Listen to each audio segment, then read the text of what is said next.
Get going! Yes! I work to be the best, so I keep the pressure on like a fool.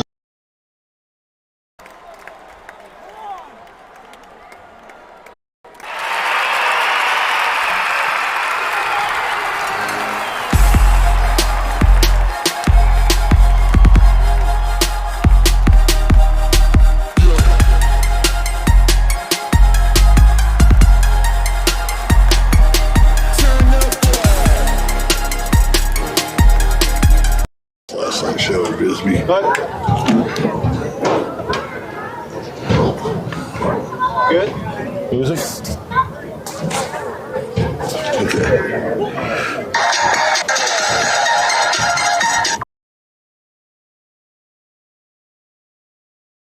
And welcome to 520 Sports Talk. We are here in the town of San Manuel, Arizona, up in Pinal County for our Spotlight Game of the Week, doing a little 1A football. That means 8-man football for those of you new to our broadcast. Great time doing 8-man football. I have Ramon De La Osa, the head coach for softball for Marana Mountain View, with us. He went to Patagonia, played 8-man football. I went to Palo Verde Christian, which is Push Ridge, but at the time, we started out in 8-man football as well. So it's a little different of a game. You don't have any tackles. There's a center, 2 guards, and you can put a tight end up there, or you can use the extra man in the backfield. On defense, there's only 1 linebacker. There's no outside linebackers, only a middle, and you're missing a safety. So there's the 3 players on each side of the football that aren't going to be playing on the field because it is 8-man and not 11-man football. But these small town football games are excellent, as you saw last week when we went for the Battle of the Copper Pick in Bisbee, going up against Douglas. That was a great game. And the week before, Marana South Point, once again, another great game. Both of our Spotlight games have been decided in the last minute or so of the game. So we're going to try to go 3 for 3 tonight, Ramon. Yeah, absolutely. And this 8-man ball is near and dear to my heart. We both played it. It's a little more wide open because there's less people on the field. And once you get in the open field, it gets wild. And I'm looking forward to hopefully seeing a lot of scoring tonight. That would be great, a high-scoring game. On 8-man, a lot of it's going to be outside. If you can get on the edge, like Ramon said, you've got a long open green grass to run on. And the passing in 8-man is not like 11-man because of the lack of the extra offensive linemen to block. So most of your patterns are dump offs to the backs, maybe a little down and out, down and in, or a short crossing pattern. For the most part, you're not going to see long bombs for the most part. Now, as soon as I say that, they'll probably throw a 80-yard touchdown pass. But normally, the passes are relatively short, between 5 and 15 yards. Yeah, I'm really impressed with just the size of Fort Thomas coming in. I played against them back in my high school days. They're always a hard-hitting, well-schooled program, and they always gave us tough games. And I expect that tonight. They're be well coached. I spoke to their coach pregame, and he felt pretty good, and he gave me some players to look out for, and I look forward to a good contest.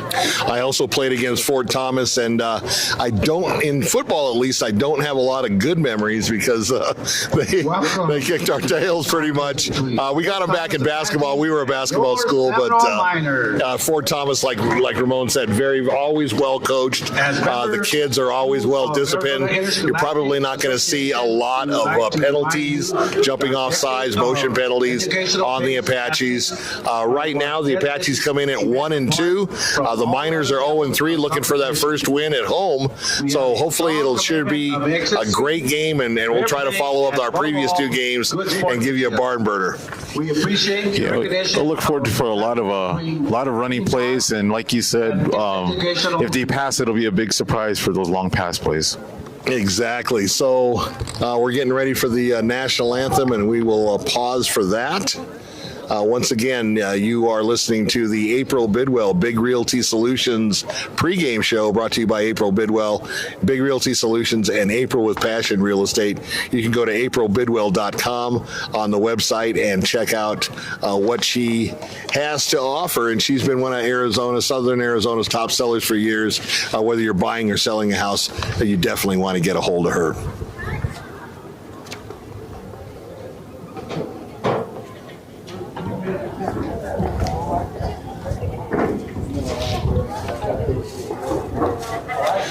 running off the clock, as you can see on the screen. Probably reset it to 12, and then we may have the national anthem. So Friday night football, spotlight game of the week. Small town football, you can't beat this. So it's going to be great. Next week, we're going to be at Pueblo High School for Sly Lewis, new coach of Pueblo, coming over from state champion Sabino, and he's going to have his Warriors ready. So be sure to tune in next Friday as well from Pueblo High School.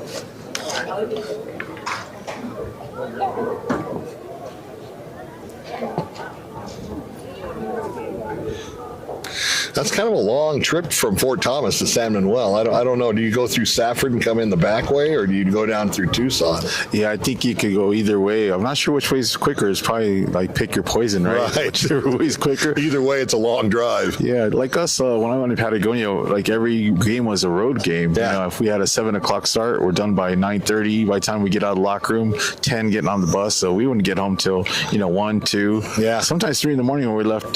Played up in Clifton a lot of times. Yeah, I remember that game when we played up at St. John's, north of the White Mountains. That was all-nighter almost. I think we got home at 3 or 4 in the morning. Not fun, and not a fun bus ride, especially when you lose. Yeah, you're hoping to make it a good bus trip back and get a victory out there.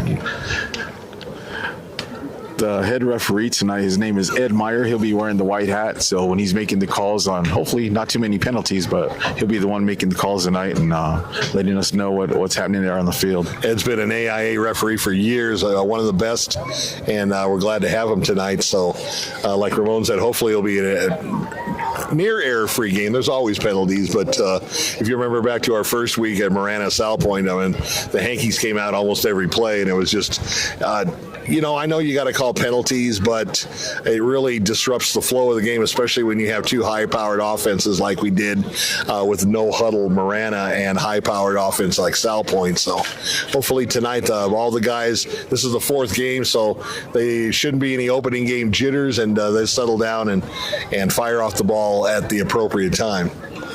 Yeah, what gets me is, when they call a penalty that's opposite of the action of the game. Right. Say it goes a sweep to the left, and they call holding on the right offensive player. It's like it had really no bearing on the play, and just sometimes I think you kind of hold that hanky in your pocket. Keep that one in reserve. Yeah, so we'll see how this crew does tonight. Still waiting for the national anthem. The refs. 2 of them are at midfield. The other 2 are on the far sideline talking to the Fort Thomas coach. Yeah, seems to be some kind of delay tonight. And if they need be, I guess we can start singing it. That's right.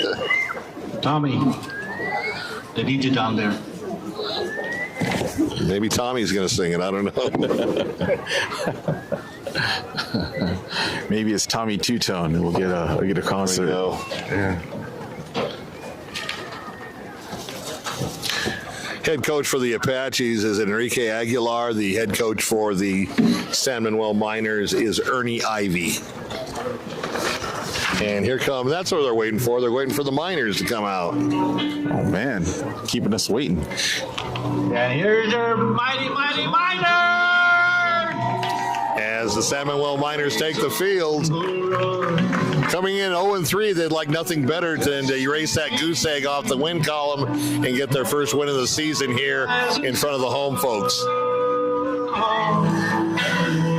Coach must have had a little bit of extra words for them, a little more encouragement than normal in the pregame talk in the locker room, get them fired up and ready for tonight. Well, they are definitely the smaller of the 2 teams as Fort Thomas brings in the beef, and they are exceptionally big on the far side and a lot bigger than San Manuel. But, speed can also offset size, and we'll have to see how this game how that transfers to the game. And once again, we have no bearing on the music played here over the public address system. We are here just to describe the game and its plays. We have no copyright or ownership of any of the music. So both teams over at midfield for the coin toss, and we'll see who's going to get the ball first. Once again, thank you for joining us on the 520 Sports Talk Spotlight Game of the Week, live from San Manuel, Arizona. Number 55 for San Manuel, Eddie Guerrero. 52, Marco Smith. Number 11, Kevin Waddell. And number 7, Tanner Decker. Kevin Waddell, brother of Jasmine Waddell, the excellent pitcher for the Pima College Aztecs, threw a bunch of no-hitters last year. I got to see her up here when she was in high school for the Miners, and she was just overwhelming the high school batters, and she's doing the same up now in college. Ramon, you've seen her a few times.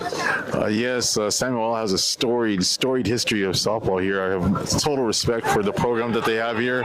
Multiple state titles, and they always play a hard-nosed brand of ball, and total respect for them. Waddell, she is very impressive, just like those that came before her, and she's upholding that tradition. We have everybody. And her dad is one of the assistant coaches under Coach Ivy, also here for the football team at San Manuel. So we're going to pause just momentarily for the playing of the national anthem. Please, caps off.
Let's get ready for some football!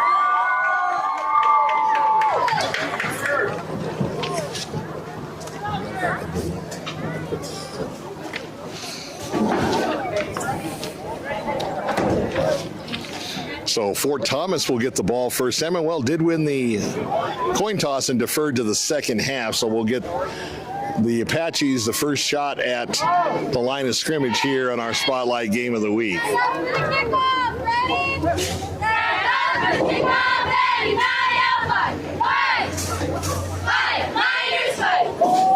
Once again, 1A football, 8-man.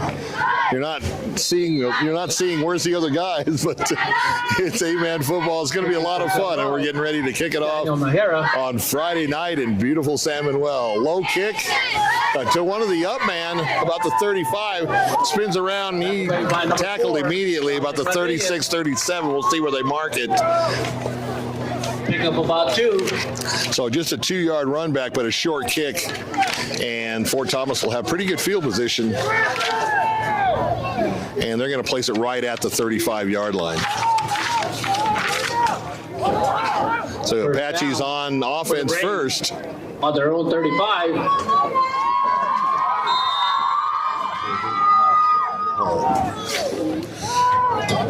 Tries to go outside, falls down, and in high school and college, once that knee hits, you are down whether you're touched or not. So loss on the play. It's going to be second and 11. And I guess the Fort Thomas is called the Braves now. They apparently changed their name. Oh, it is Apaches. Okay, I thought maybe they changed their name from the time that you and I were in high school, Ramon. That first carry was number 24. His name is Seth Laundrie. He's a halfback, and wide receiver, he's a junior. Pick up a 4. So they got 4 on that play after the loss of yardage. Be 2nd and 6. This should be 3rd and 6. That's right, yeah. Quick pass, batted up in the air, but still caught by one of the Apaches, and he's actually going to lose probably another half yard to a yard. It's going to bring a 4th down, and a good defensive stop to open the game by the Miners. 4th down. I don't see the Apaches keeping their. Well, maybe they might keep the. That was a loss of 2. Offense on the field, yeah, 4th down. They're not punting it unless they do a quick kick. That was a pretty good heads-up play by Olivar on that number 4 on that deflection. Play action pass. It's going to go deep. Has a man open and overthrows him. So not a good series for the Apaches to open up the game, as San Manuel is going to take over on downs in Fort Thomas territory. Ball's going to be placed at the 37-yard line, so a short field for the Miners to start off. I was very surprised they didn't kick on that. Yeah, I was very surprised by that decision. They're pretty deep, pinned up in your territory. Unless you have a lot of faith in your defense, we'll find out if it doesn't come back to Plus the beginning of the game, so you. It's not like you have to go for it. So at the 11-12 mark in the first quarter, the Miners get their hands on the ball. 1st and 10 from the Fort Thomas 37-yard line. Single back and shotgun. He's going to go in motion. Jet sweep. He's going to cut it up the middle, though. Nice spin, and he gets a couple of yards. Looks like it's going to be about 2nd and 8, 2nd and 9 for the Miners. Miners come in 0 and 3. The Apaches come in 1 and 2. Along 9. So both teams trying to get their act together in this still young season. The quarterback for San Manuel is number 16. His name is Taylor Decker, and he is a sophomore. So Decker with 2 backs beside him, out of the shotgun. And a far side handoff. He's up the sidelines, and a nice gain, short of the first down, but Tanner is the ball carrier. You're going to have 3rd and very manageable. That was a good misdirection play there, Bill. Sure had the defense flowing one way, came back the other, and made most out of it. Right. 3rd and 5 now. He must have stepped out on the far side earlier than we thought, but 3rd and 5 for the Miners. And I think this is 4-down territory. Low snap. Wide open. He's going to look at his pass to the near side. He had to put too much air on that, and that allowed the defender to make up the ground and knock it away on the sidelines. So 4th and 5 here for the Miners. Both teams facing 4th downs, and looks like both teams and the Miners as well are going to keep their offense on the field. I think that low snap, it just messed the timing up on that play. He had 2 receivers wide open, both double post patterns. He could have picked either one if he would have had enough time to gather himself and make a decent throw. It would have been an easy touchdown. That's so true. He had to hurry the ball as it was with the low snap. 4th down, let's see what they do. And then a lot of movement. Generally, that's going to be against the offense. Let's see. Oh, it's against the defense. So that's going to give them close to a 1st down. If they don't get it, it's going to be 4th and less than a yard, I would think. Yeah, it was interior lineman. The left guard for Fort Thomas actually jumped. So Fort Thomas getting a little anxious on defense, trying to bust through that line and get into the backfield. I don't know. And that's going to cost them. It's still going to be 4th down, but it's going to be 4th and 1 now for the Miners. I don't know, Decker changes cadence on the count because they are jumping on his He's under count. center now, and he's just going to go straight ahead for the 1st down on the quarterback sneak. The 1st down, Taylor Decker. And he got a good 5 yards on that sneak. Quick count, caught the Apaches off guard on that quick snap. And the Miners keep the drive alive here on their opening possession. It was like the tush push play without the push. Without the push. He did it on his own. Ball on the Apache 22. Let's see if they don't come back to that double post pass play. I know they don't have too far to go, but it was so wide open. As a play caller, you'd be tempted to try it again. That's true. Let's see what happens here. Fresh set of downs, 1st and 10.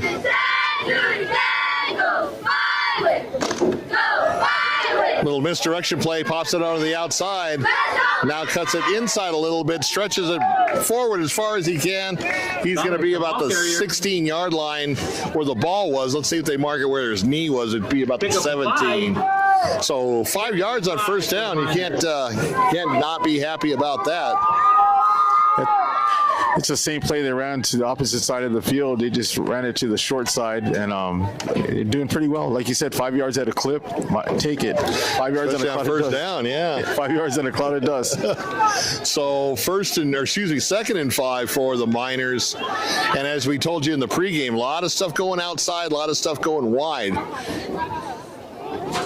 Got 2 backs in the backfield now out of the shotgun position.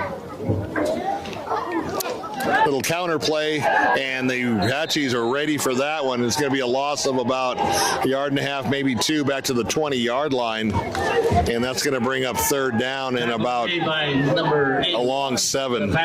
Yeah, the right side of the line, the offensive line for San Manuel did not fire off the ball very well. They're delayed off the hike. They were like a split second late, and that gave enough time for them to get stood up and the ball carrier nowhere to go. I think they're going to have to continue to run those quick openers because of the size of the line for Fort Thomas on defense. They're monsters. So third down here for the Miners. Into the pattern. He's going to take it and go for the corner, and out of reach for both the receiver and the defender. Incomplete. And once again, it'll be fourth down, but this is 4-down territory here. For number 13 of the Miners, Daniel. So the offense will stay on the field, and it's going to be fourth and about 7. Fourth down. He had good time to throw back there in the pocket. He set his feet. He just he didn't lead the receiver enough on that play. And if he would have led him out front, it would have probably been a pretty easy pitch and catch.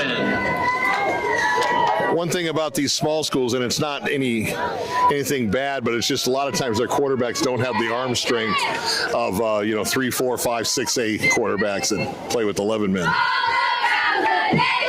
High snap, but he gets it right. Here comes the pressure from the outside. He's going to roll to the near side. Throws on the run and threw behind the receiver. Incomplete. And so Fort Thomas is going to take over now on downs. For number 7.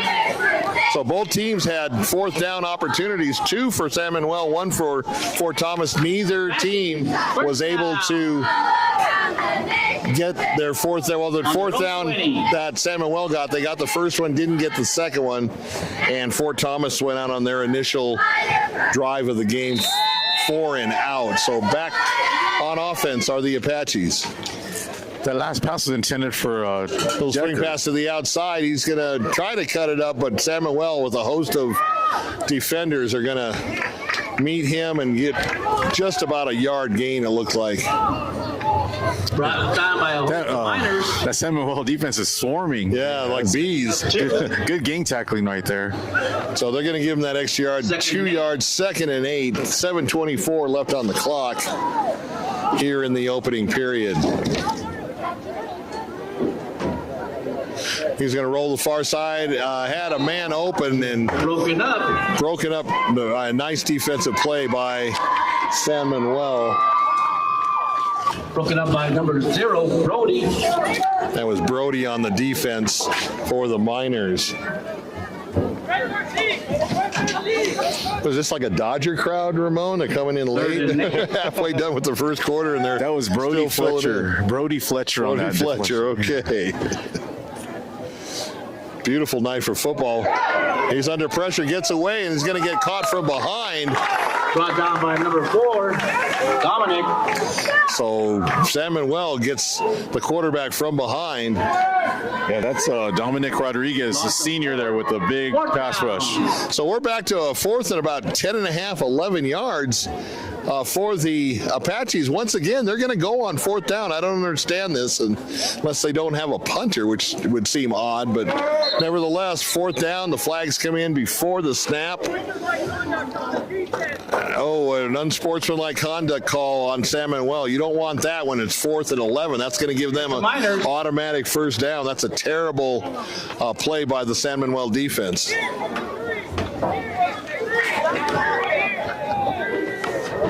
So they had 4th and 11 and an unsportsmanlike conduct. That's just something that you cannot allow if you're Coach Ivy. He had him pinned back, and now they got a fresh set of downs. A quick inside screen to number 4, and he's going to be caught from behind as well. So early on in the game, Ramon, what I'm noticing about Fort Thomas is, yes, they have a lot of size. Yes, they can move some people around, but they don't have that burner speed on the outside. Yeah, especially with the swarming defense that San Manuel has. They close on them. They close those windows really quick.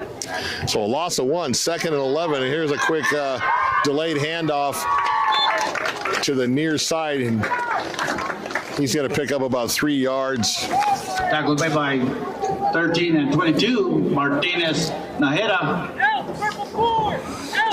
So 3rd down and a long 6 or short 7, however you want to look at it. Apache's in the shotgun. He's going to go back to pass. He's going to go long down the near sideline. He's got a man open. And he had it initially, it looked like Ramon, and it was stripped away at the last minute. 11. Waddell. So Kevin Waddell with the nice defensive play. Looked like the receiver initially had caught it. 4th down. And Waddell's inside arm got in there and stripped the ball away for an incomplete pass. Once again, here we go again. 4th down for the Apaches. Yeah, that was Michael Oliver, the receiver on that play. He had to be by a step, but give him credit for closing that. Nobody in the backfield. Everybody's out in the pass pattern. He's got a time to run or time to pass. And that was kind of a jump ball. Number 13 for the Apaches. For the Apaches, and once again cannot convert the 4th down, and ball goes back to the Miners at the 5:43 mark here in the first quarter. Well, they didn't capitalize on that unsportsmanlike. It gave them new life, gave them the drive alive, but once again, San Manuel comes up big on defense. 4 and out after the penalty. That's kind of crazy. We got our great Emmy-winning award producer, Ray, over there. Ray, what do you think about all these 4th down going for it? I'm surprised there's no punts yet. There might not be a punter. Maybe we don't have a punter. I'm not sure. First down for the Miners.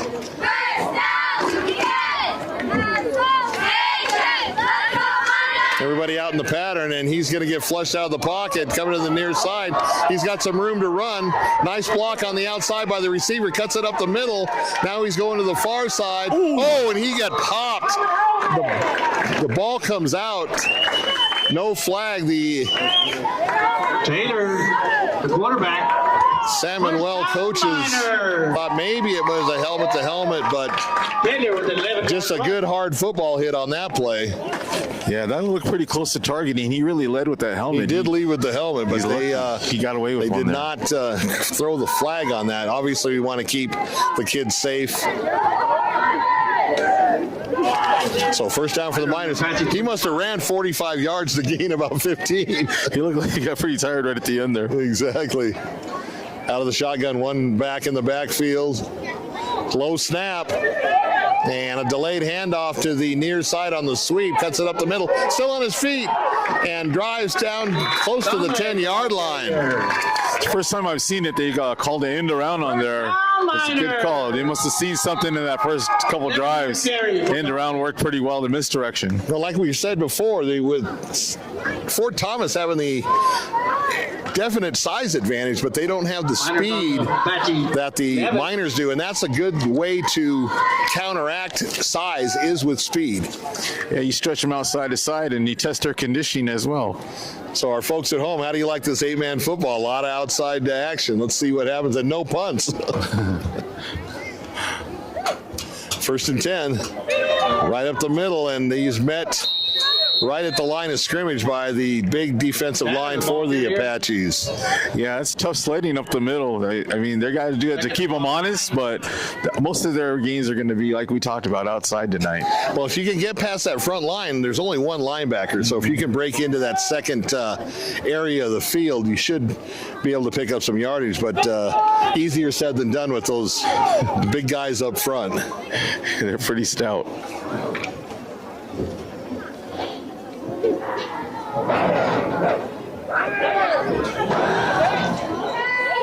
So second and 10 on no gain on that first one. Once again, quarterback using the front back through a blocker, throws into the end zone just over the head of the intended receiver. 22, the receiver. The receiver turned into a defender at the end of that play. Yeah, it was kind of a jump ball. Yeah, and as you can see, like I said, the lack of arm strength by both quarterbacks here in these lower levels, they kind of have to put some air underneath it. And that gives the defensive backs time to recover and get back into coverage on the ball. So a timeout for the Miners here at the 3:29 mark of the first quarter. Still scoreless, but San Manuel knocking at the door, ball just outside the 10-yard line. And once again, that play started with a low snap, and it's disrupting the timing. Both times that's happened, he's had receivers open, but it's delaying his ability to look downfield, see the players open up. So it made that play take longer than it should have. If he saw him sooner, he might have got the ball there. Could have been a touchdown. Yeah, that's one thing about being in the shotgun for any level of football. Anytime you have a high snap, a low snap, it does mess up the timing, and especially on a running play.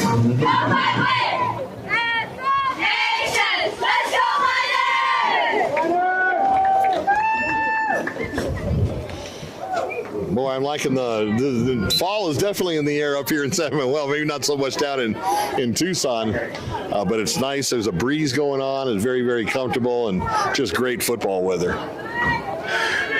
Third down for the Miners. So a big third down at the 11-yard line for San Manuel. 3rd and 10. They can still get a first down prior to getting in the end zone. And once again, the whistles blow the call dead. Offsides against the Apaches. It's the second time that guard has been offsides. The second time he's trying to anticipate the snap count, and he's trying to jump it, trying to time it, but second time he's off. Make it 3rd and long 5. So I'd rather have 3rd and 5 than 3rd and 10, especially there in the red zone. Let's see if they spread them out again. They came out with that last formation of us, double split, double slot to spread them out, try to get some running lanes in there, and they're coming out real similar. They got 2 wide receivers on both sides, so he's going to have to get the ball up in a hurry. Not a lot of blockers.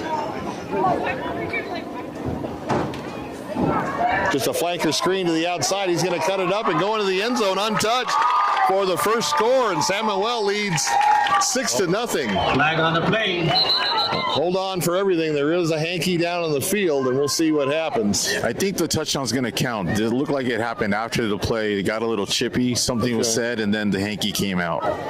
Ivan with a touchdown. I believe it'll be after the play. After the play, let's see what happens. Yeah, I don't have to do it on the kickoff. They've still got the ball down about the 3-yard line. That was a 3rd down play, so let's see what happens. Like conduct against the Miners.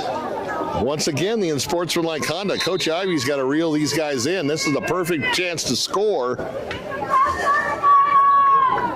Touchdown's good. Yeah. And the touchdown does stand. It was after the play, so they're probably going to mark it off on the kickoff. Not sure how well the kickers could kick, because that might have a really big effect on the field position for the Apaches coming back on their possession. That's true. So once again, there you don't see any punts and you don't see any extra points. So going for 2. Let's see if they can convert. Little dump off to the tight end. It's good. And good. Nice call. He had the receivers all going to this side, and the tight end engaged the defensive end and then released, and it was just a quick dump off pass for a successful 2-point conversion. So at 3:07 mark in the opening quarter, the Miners up 8-0 as the touchdown stood, but now they're going to have to kick from the 25-yard line, I believe.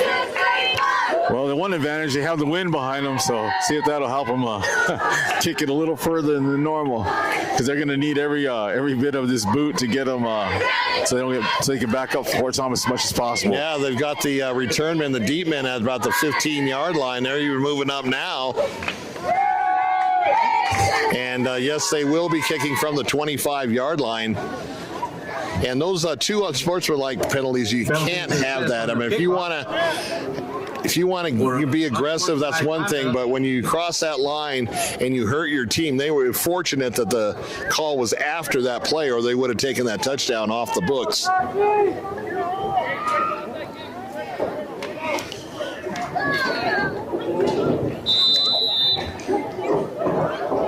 So we'll wind up and do it again. 8-0 Miners. Here we go.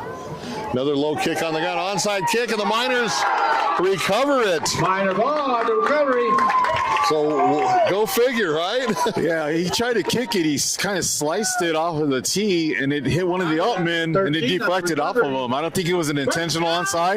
It ended up working out good for the Miners. Yeah, it looked like one of my golf shots. Just a little slice there, Bill. Just a little slice. Yeah, I'm a big slicer. Yeah, you definitely don't want to invite me golfing. I'll drive the cart, drink the beer, whatever, but I'll leave the golfing to the people that do it better. Miner ball on the hole 38. If you need to lose all your balls on the course, I'm your man. Yeah, that's right. Okay, Miners back in business here on offense. Low snap once again. Everybody in the pattern steps up into the pocket, and incomplete pass. So that was in and out of the hands. That was a catchable ball. I don't think he would have got a lot of yards after the catch. For the Miners. With big number 30 on the outside that corner, he had him squared up, but the ball went through his hands. It'll be 2nd and 10. And I think the Miners have found something spreading them out, because like you said, the middle of that defense is pretty stout. So they're spreading them out, attacking the edges, and taking advantage of where they can take advantage. Yeah, they've definitely got the speed advantage, and Fort Thomas has the size advantage, and San Manuel up to this point is using that speed advantage to not only get open, but to get a lot of yards on outside runs. Little counter play on an end around, and drugged down from behind. No, still on his feet. And jitterbugging around, and now slammed to the turf after about a 2 or 3 yard gain.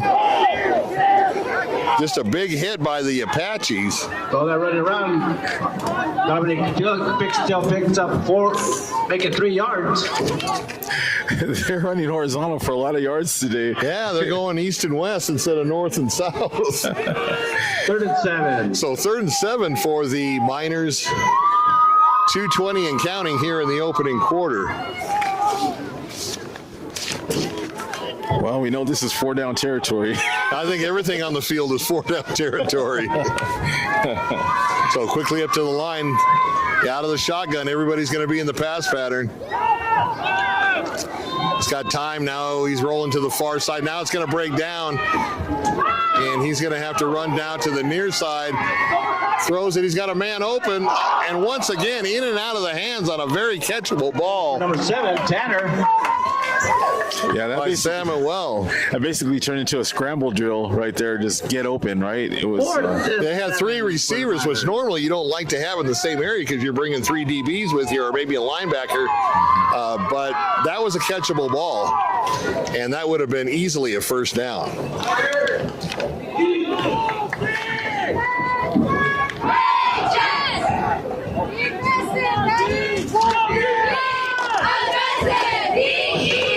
So 4th down and 7 for San Manuel. And they're going to finally kick the ball. A nice high punt. Wow. Nobody was back. And it's going to bounce straight up in the air. They're not going to get any advantage on the bounce, but the ball will land about the 30-yard line, and that's where the Apaches will go on offense, 1st and 10. That was actually 41. that was a decent punt. That was a decent punt. Had a lot of nice air underneath it. Let the return team or the kick team get underneath it. I don't think the Apaches, I don't think Fort Thomas expected that punt. He wasn't in true punt formation. It was kind of a quick kick. And I think that's why they didn't have anybody back. So 1st and 10, Fort Thomas from the 30-yard line, down 8-0. Fakes the handoff, play action pass. He's going to go down the middle. Oh, no, he's going to the near side. And caught. And he's going to go all the way for a tying touchdown for the Apaches. So Apaches get the lightning to strike on their end, and now down just 2 points. Let's see if they go for 1 or 2.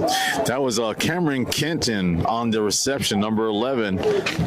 Once again, the DB tried to strip it, but Cameron kept the ball in his possession and rumbled in for the touchdown. So Fort Thomas, once again, they're going to go for 2, try to tie this up at the 128 mark. Man in motion to the near side. He's going to roll back, go to the far side, and they're going to score on the 2-point conversion. So we're tied up all here at 8, at 1:28 left to go in the first quarter.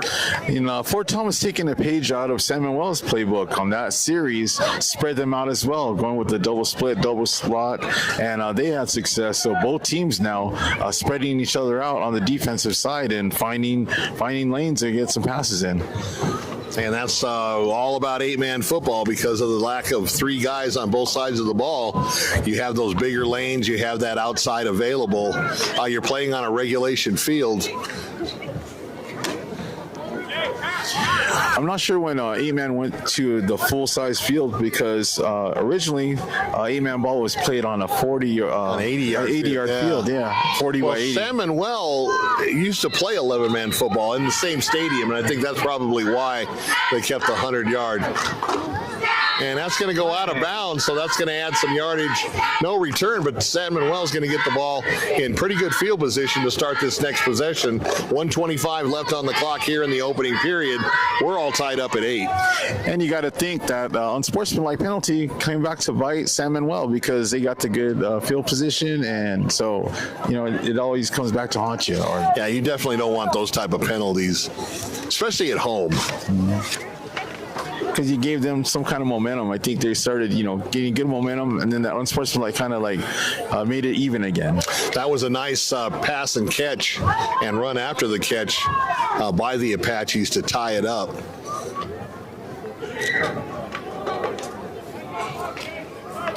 So now it's Fort Thomas's turn to kick the ball off, and they're going to be kicking it now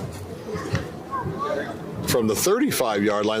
They only penalized them 5 yards. That's kind of odd. I don't know if that's a 1A rule or what, but normally you don't even re-kick it. You just take the ball and on offense and you move the ball up 10 yards.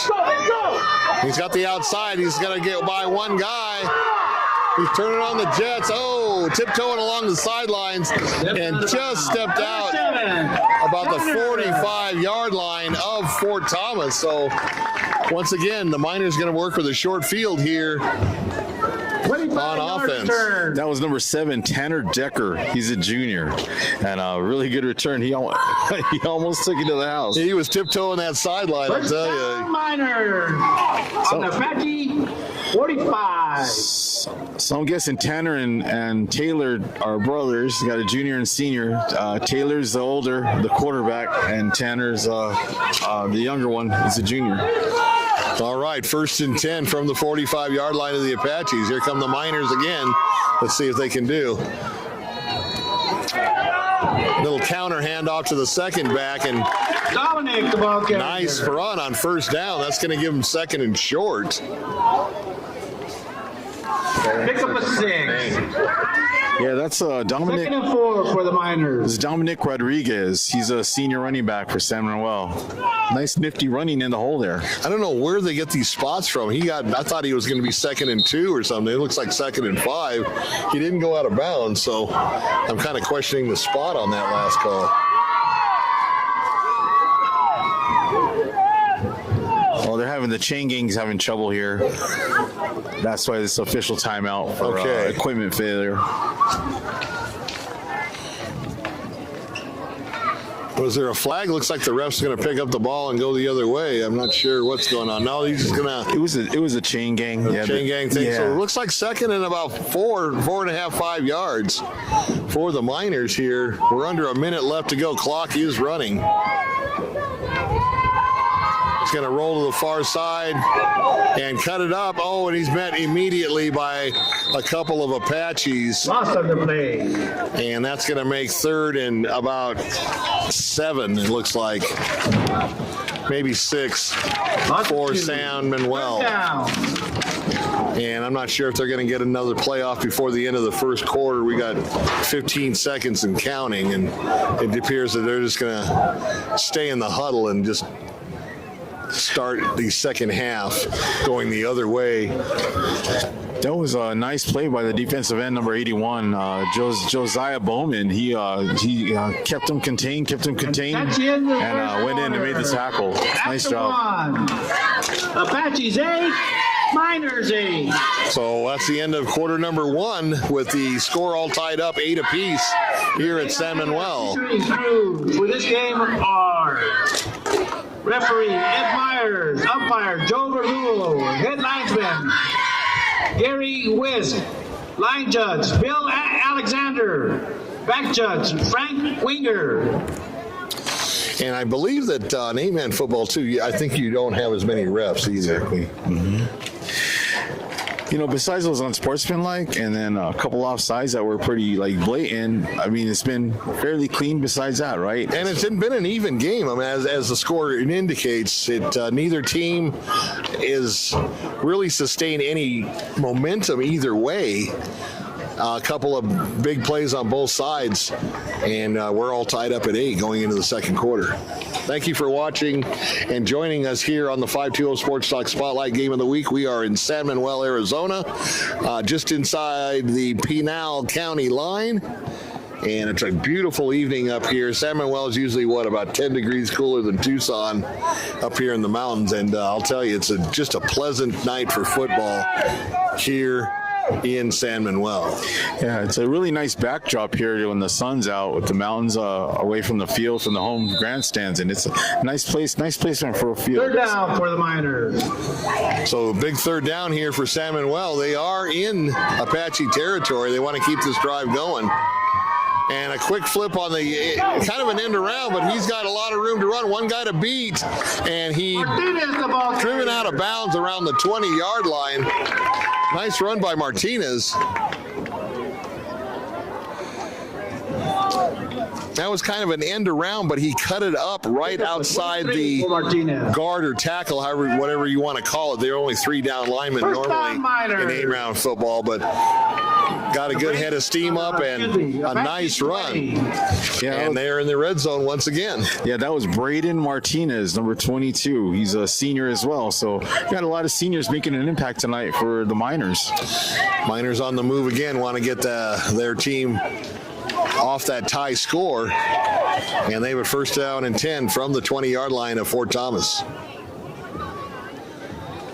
Same play to the other side that Fort Thomas had that one just zoned in and dropped for a big loss.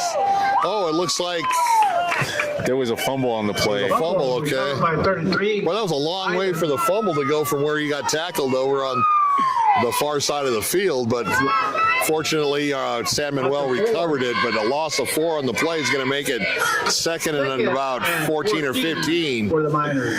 It's the second week in a row where the home team is getting the friendly bounces. Exactly. Remember last week? Yeah.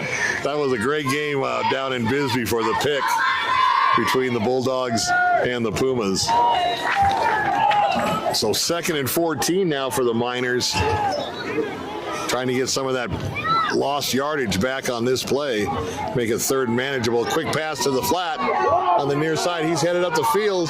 Once again, one man to beat, and he's going to go into the end zone for the Miners' second touchdown of the game. Number 13, Daniel Najera. Touchdown, Miners. Why is it so blurry? Why is it so blurry? Yeah, that was Daniel Najera. He's a sophomore. He made a quick nifty move at the end to get the last 10 yards for that score. But I noticed that the defenders on the double split, double slot, the wide receivers on the end are not really covered. So they could pretty much pitch and catch out all night. Right. Once again, an advantage of not having those extra 3 guys on the field from 11-man football. Once again, the Miners going for 2.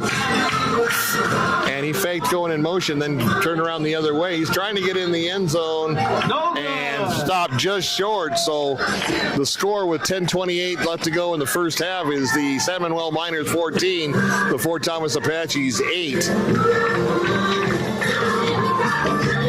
I'll give the Miners credit. They're going with what's working. That little end around has come around pretty well. The spread is spreading them out done really well. They went to the well again with that motion and went back again, but Fort Thomas was ready for it this time. Yeah, they tried that second play to the other side with much different results.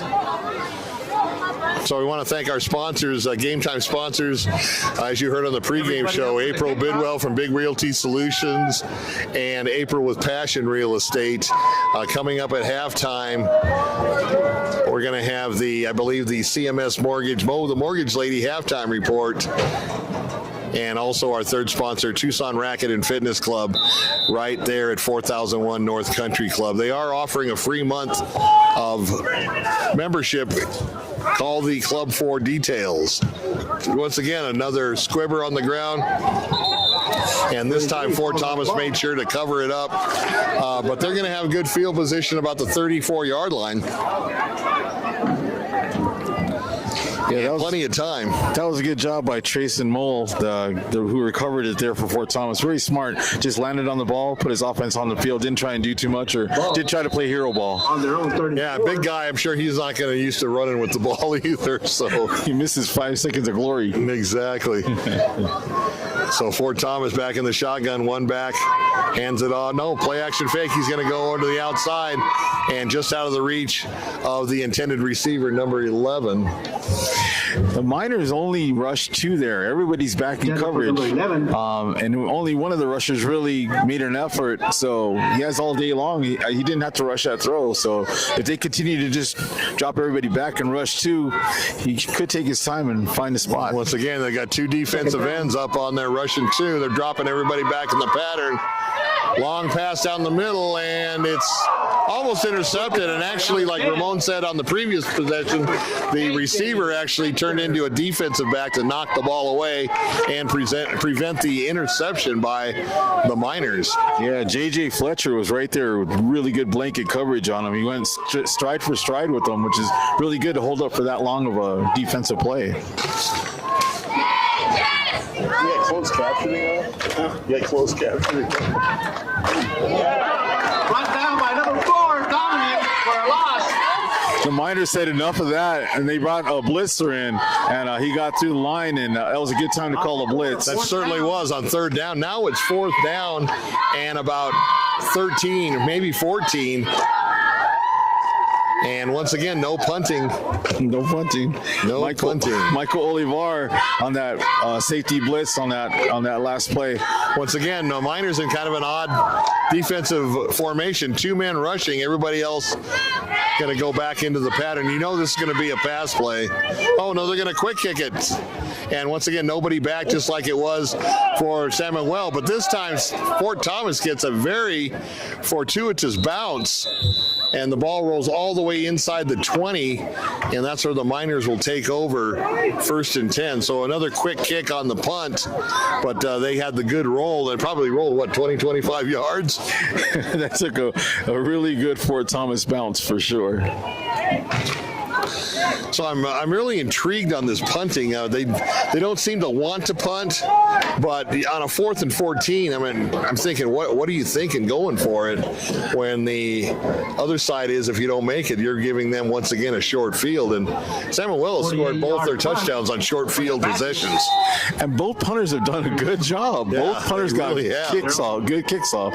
I know on that one, San Manuel didn't expect it, but at the same time, he put a good boot into it, got a good bounce. Yeah, I mean, the punters have decent legs. I'm not sure why they're not putting them in a normal punting formation. Maybe because it's 8-man and they don't have the blocking. I'm not sure, but nevertheless, Miners back in business on offense, but way back, they're going to have a good sustained drive to score on this one. Flushed out of the pocket. He's still on his feet. And he throws back inside. Dangerous pass when you're running towards the sidelines and you throw back across your body to the inside. Fortunately, it fell incomplete, but that could have been disastrous for the Miners. Yeah, that's like quarterback rule number 1. Do not throw late across the middle. For the Miners. Very lucky there. Once again, you're not going to see that type of play too often with 11-man football with the 2 outside linebackers and that strong safety coming up. So maybe getting away with it in 8-man, but it's going to present a 2nd and 10 now. 9:09 left on the clock here. 14-8 in favor of San Manuel.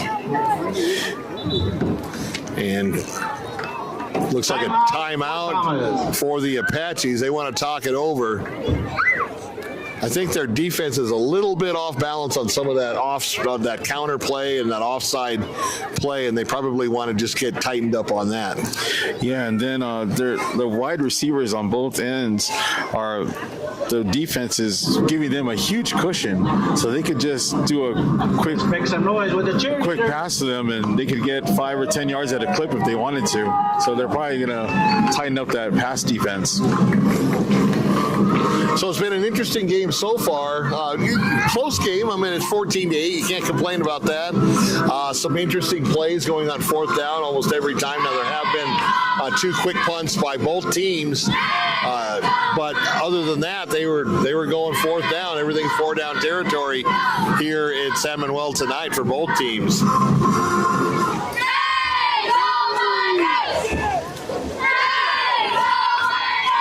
Second quarter's been pretty clean from penalties, so hopefully that continues. That's a good trend. Hopefully both teams settled in, and like you said, it's week number 4, so they should be tightened up by now.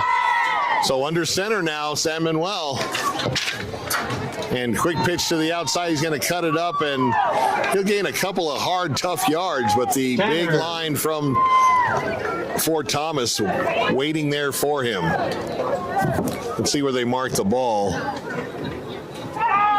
And looks like he just got 1 yard, 2nd and 9. Pick up a 2, 3rd down for the Miners. Excuse me, 3rd down. And a long 9. Let's see what happens.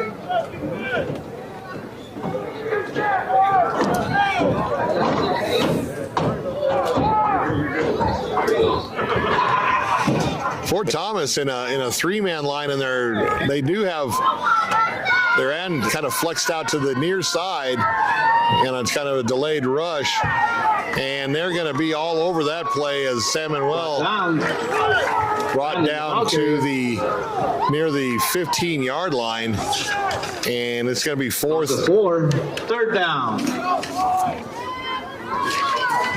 4th down, excuse me, 4th down. Yeah, 4th down.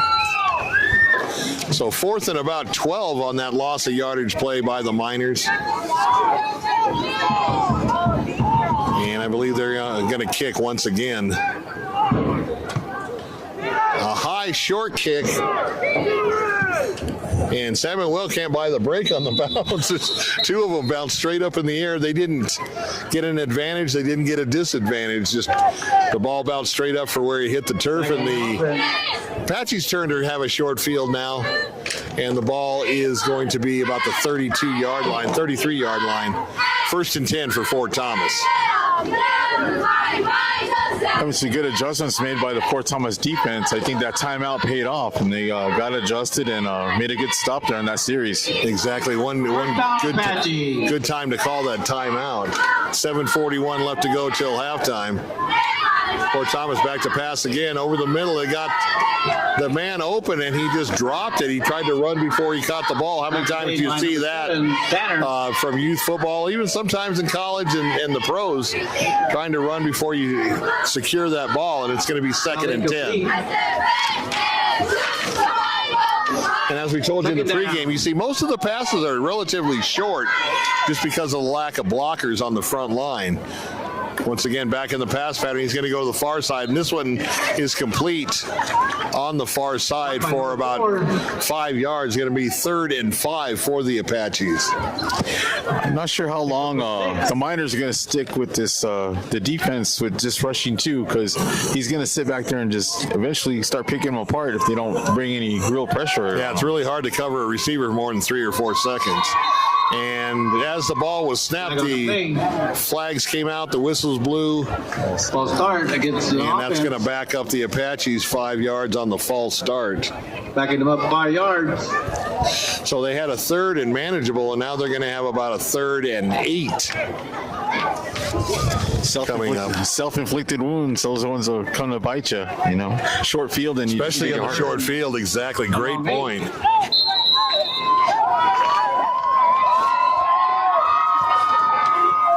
So a big 3rd down for Fort Thomas, trying to get back to a tie or maybe the lead.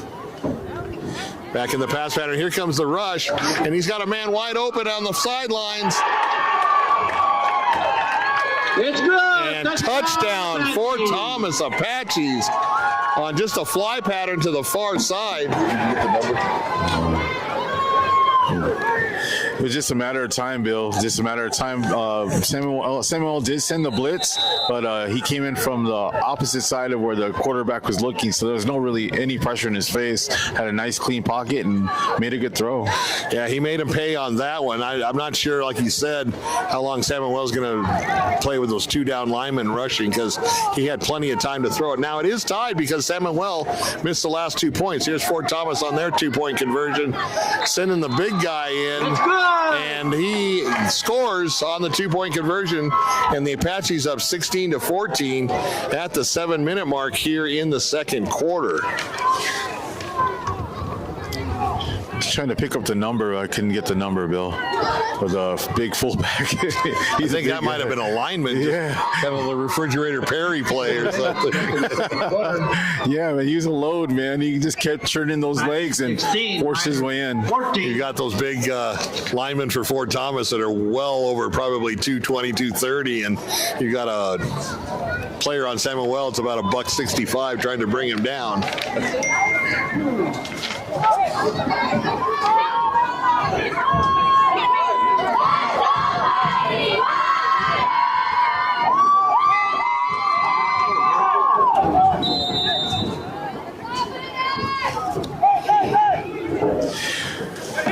Decker, the ball carrier. He's still on his feet. Nice play by Decker. Keep those legs moving, and just you got to play till the whistle, and he did exactly that. Looked like he might have been shaken up at the end of the play, still on the ground. And we'll see what happens. Hopefully nothing serious, but a nice play to open up that drive for San Manuel to kind of say, hey, we're still in this game. You might be up by 2, but we're not going away. I just got some information relayed to me on that big 2-point conversion. Was a lineman number 74, Ryan Sign. I got a buddy up in West Phoenix, Howard Wykes, played high school ball with him. He's watching the game tonight, and he's my eye in the sky as well, so he gave me that information. Thanks. All right. He doesn't have an agent, does he?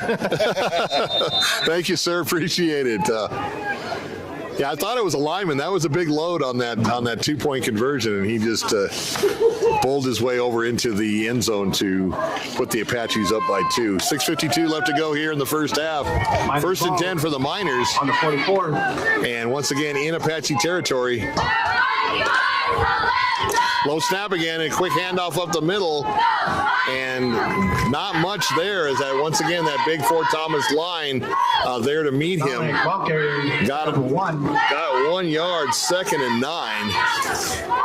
Give him credit. They're keeping him honest, keeping him going up the middle. So hopefully I can open up the outside again. Well, with that late snap, the running back almost ran past the quarterback, and luckily the handoff was successful. But like we said, high snaps, low snaps just really throws off the timing on a run play.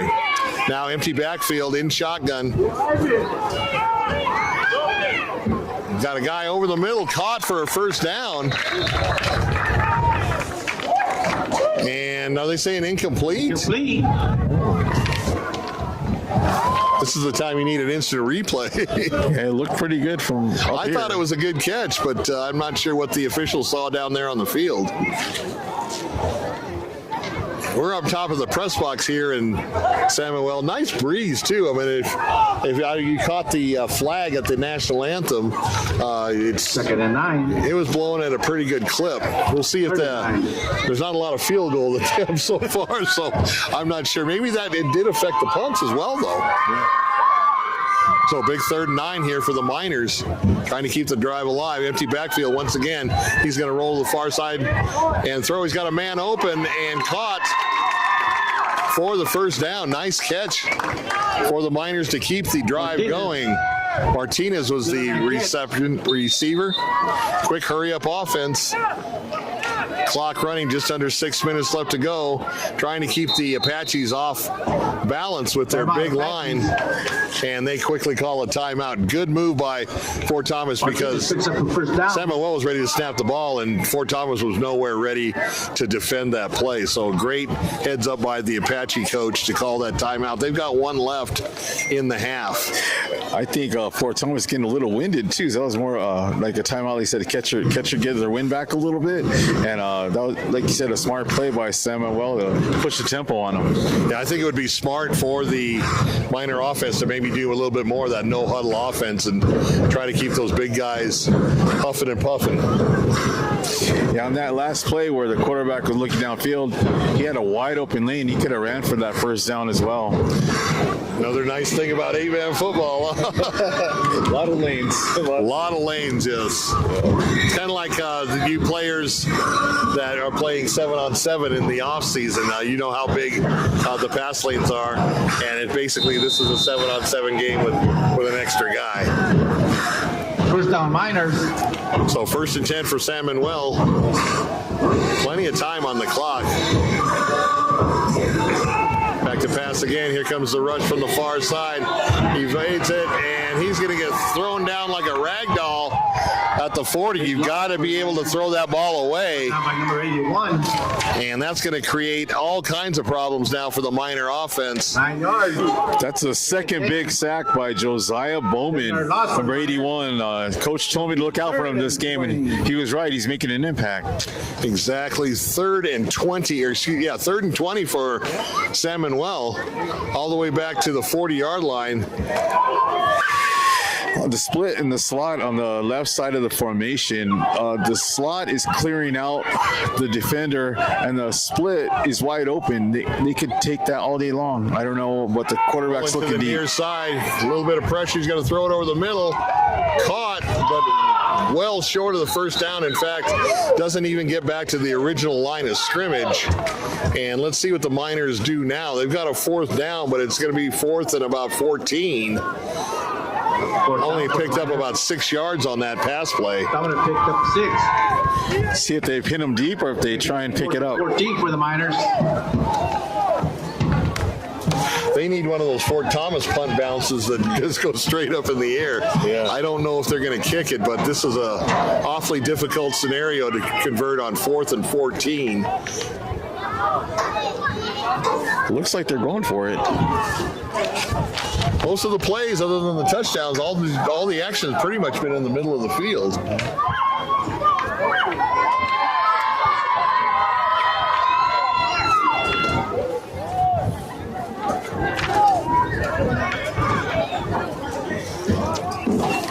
Little meeting at the line of scrimmage by the officials.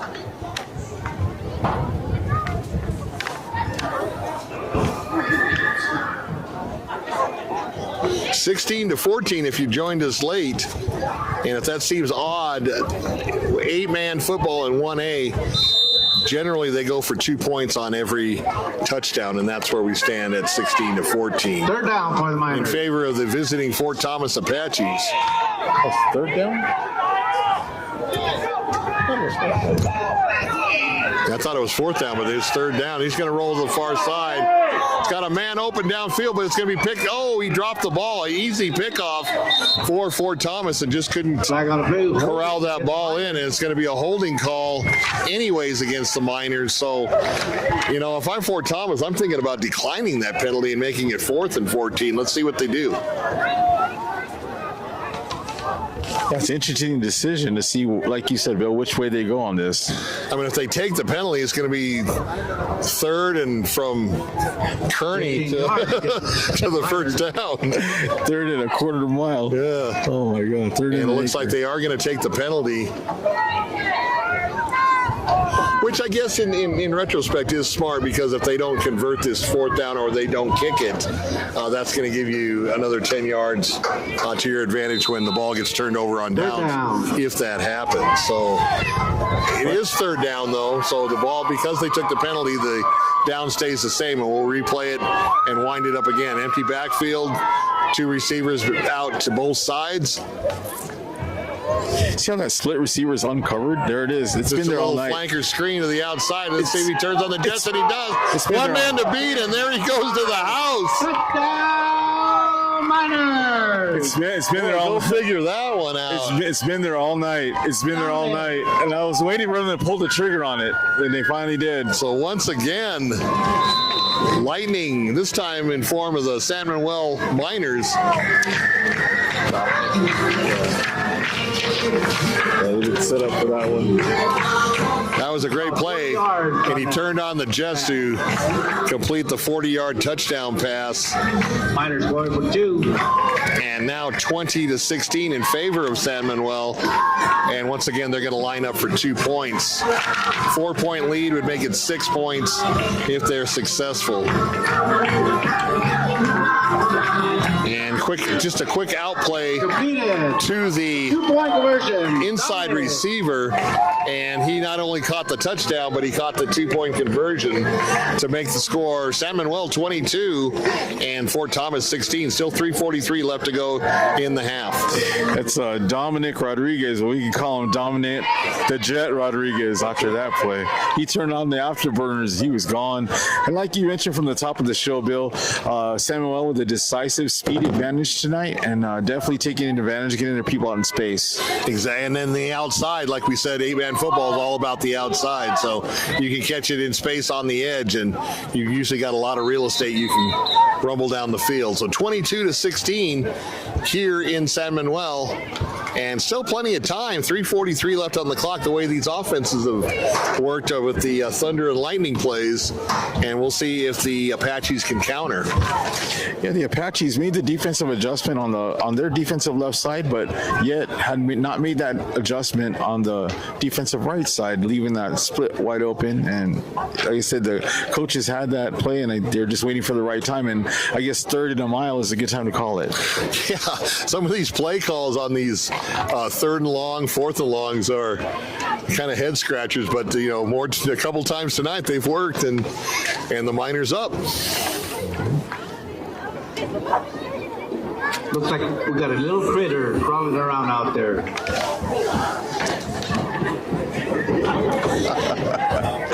On the end zone to this near side, I can't see what it is. It's some type of live animal, maybe. Wanted to get on the action of our telecast here with Ray Elite Zone, trying to get his 5 seconds of fame. Whatever it is, it can fit in your hand, so I'm surprised they saw it. I don't know if that was a lizard or one of the San Manuel ladies is like, take that out of here. The AD's like, get that out of here. That's right. They don't have Tracy Laguna down there giving directions to the EMTs to where to dispose of the critter, I guess you would call it. Good job, Gracie. And back to live action. Here's the kickoff, and Fort Thomas fields the ball and gets back over the 30 to about the 32-yard line. And JJ on that tackle. So all the kicks have been short, and we had a couple of surprise onside attempts. One was successful, one was not. On their own 32. That was a nice tackle by J.J. Fletcher, number 10 for San Manuel. Once again, another senior making an impact tonight. So a senior-laden team here in San Manuel, and the experience is showing now. So out of the shotgun, one in the backfield, low snap. Here comes the pressure from San Manuel. He steps up in the pocket, and it's going to be a jump ball. And once again, dropped. It was a wide open. The defender had fallen down, and there's no excuse not to bring that ball in. Normally, when you can't catch a ball as a receiver, they turn you into a cornerback. All I know is the defensive ends for San Manuel tonight, they're going to sleep good tonight. These guys are, every play, they are giving it their all and trying to get to that quarterback. 2 down linemen going against 3, so the Apaches with the extra man. Here comes the rush by San Manuel. He gets a basket, but only for a second as he goes down on the sack. The play. Tackle made by 7-2. Alfonso. It's San Manuel keeping them off balance because they're sending the blitz to not every play. They randomly send it, and so Fort Thomas is not expecting it that time. He slipped in and made a nice play. Coach Ivy's always been good for that, just kind of keeping everybody crossed up. So third down and about 15 for the Apaches. San Manuel showing blitz again. Now they back off. Now they have 3 linemen coming up. He's going to go down the middle again. And this time, actually, it was on the far sideline. Is it a catch or is it incomplete? We're waiting for the call. And it looks like it's going to be a catch for the Apaches on a nice sideline pattern. It could have been interference as well. The defender never turned his head around. He just played the man. He played the man. Yeah, didn't play the ball. So a nice long pass by the Apaches to set themselves up right at the 41-yard line of the Miners. 2:38 left. They do have 1 timeout. I don't really think the clock's a factor right now. San Manuel with 2 timeouts on their end. Yeah, when he gets time, man, he puts a good ball out there when he gets time. Excellent camera work tonight, as we've been accustomed to this last 3 games. Yeah, the equipment used here tonight is impeccable. Fix that. Oh, the jiggle? Yeah. All right. Put the wrong snap. Oh. I've had that happen. All right. Actually, Ray found a little bit of glitch in the pole holding the camera. It was a little shaky, and we've fixed that, so appreciate that fine work by Ray. Here we go, 1st and 10 after that long pass play. Steps up again, has plenty of time to throw, has a man open, and just overthrows him as he had the defender by about a step and a half. And that could have been 6 points, but just out of the reach of the intended receiver. San Manuel is winning the battle. These defensive ends are doing a whale of a job getting double teamed on every play, and they're still getting the quarterback still giving some pressure. And look at the size difference. They're big kids, but they're not anywhere near the size of the Apaches. Low snap, the quarterback's just going to take it himself and get positive yardage. He got about 5 yards. That was a good play. I don't think that was a called play. I think just with the low snap, he wanted to get what he could get on his own and turned it into a 5-yard gain. 2nd and 5. 3rd and 5. Excuse me, 3rd and 5 now for the Apaches. Another low snap. Here comes the rush from the outside. Caught in the middle, and he's going to go down immediately. It's going to be 4th down and about 3. This is a big 4th down right here, Bill. A big 4th down with the time remaining and 2 minutes, and trying to preserve this lead. So 4th and 3. Now we're under 2 minutes, and the clock definitely becoming a factor now. Apaches with only 1 timeout left here in the first half. 3rd consecutive low snap, but he's got plenty of time to throw, and he's going to go wide and knocked down by the up man. By Tanner.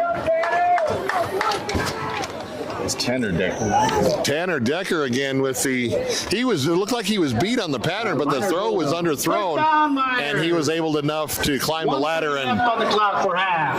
And knock it down. So that's going to be a turnover on downs for Fort Thomas.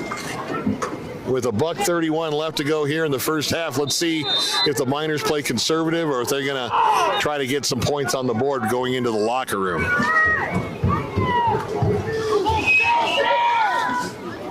Empty backfield. Here comes the rush from Fort Thomas. Just a quick out pattern to the Miners. We do have a flag on the play. Holding against the Miners. And that's going to be a holding call. It's going to back them up 10, make it 1st and 20 now. So, Ramon, what do you do now? You're not in the shadow of your own goalpost, but you got a long field to go with 1:28. You have 2 timeouts, but it's 1st and 20. I would not do anything risky. No, I say we're having a lead, take that lead into halftime, maybe run the ball a couple of times, take the air out of the ball, run the clock out, go into halftime, and talk about the first half. So 1st and 20 for the Miners after that holding call. 1st and 20 for the Miners. Empty backfield again.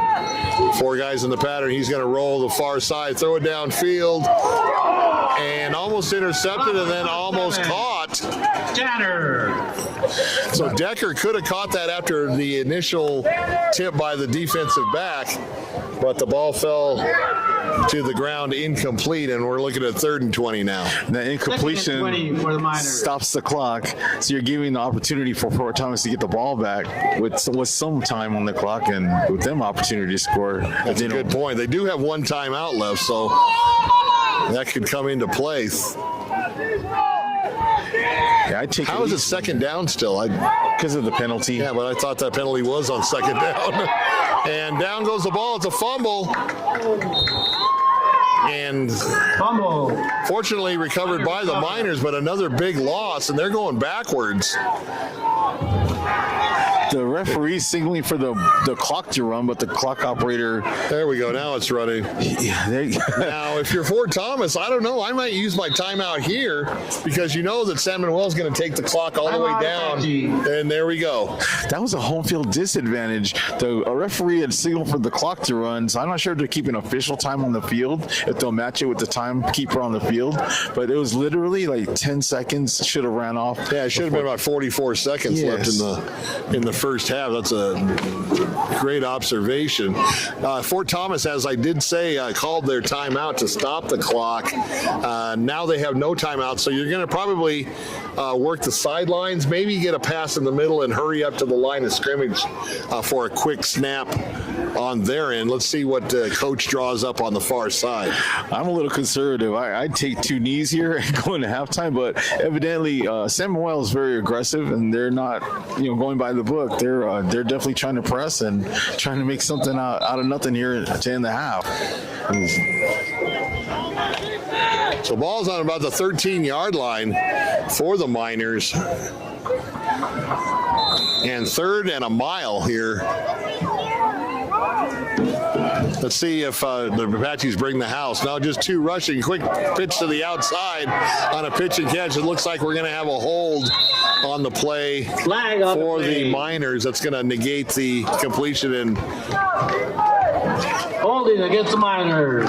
And San Manuel going the wrong way, and this is not a good time to be pinned back near your own end zone. Still 49 seconds left to go. It's the same play that they called to the jet on the other side of the field with the different receiver with Decker, and we'll see if they can go back to the jet again. He's the one that has the wheels to pick up the yardage they need. I'm not sure, Ramon. I'd even put it in the air. You're looking to if they pick it off, it could be a pick 6, and then you're going down in the locker room behind. Yeah, they were flirting with the interceptions. Now, how did the Apaches get another timeout? It must have been wrong on the scoreboard, because I thought that earlier timeout before the last play was their final. Yeah, I was right there with you. I thought the same thing. Unless Coach Ivy of the Miners called the timeout.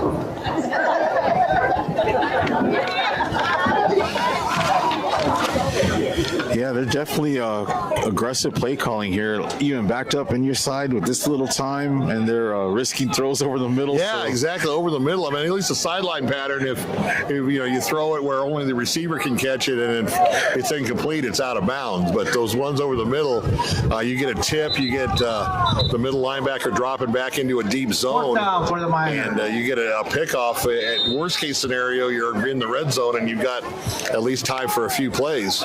See, with these pass attempts, incompletions. So it looks like they're going to kick it away, and that's a smart move. And now you're going to give Fort Thomas the ball back with the. Oh, almost blocked. A high kick. Let's see what kind of bounce they get. And once again, a minimal bounce for the Miners. They're either straight up in the air when they hit the turf, or you got maybe a 4 or 5 yard roll on that one, but nothing like the Fort Thomas punt that rolled 25 yards earlier in the game. So the wind picked up just in time too, right when he kicked it. Yeah, I mean, if you're looking, I don't know if Ray's got the camera on the flag, but it's kind of a stiff wind blowing from southwest to northeast. Well, we'll see if this play calling doesn't come back to bite the Miners, because you've given the Apaches another possession here when you could have ran the clock out. So we'll see what happens.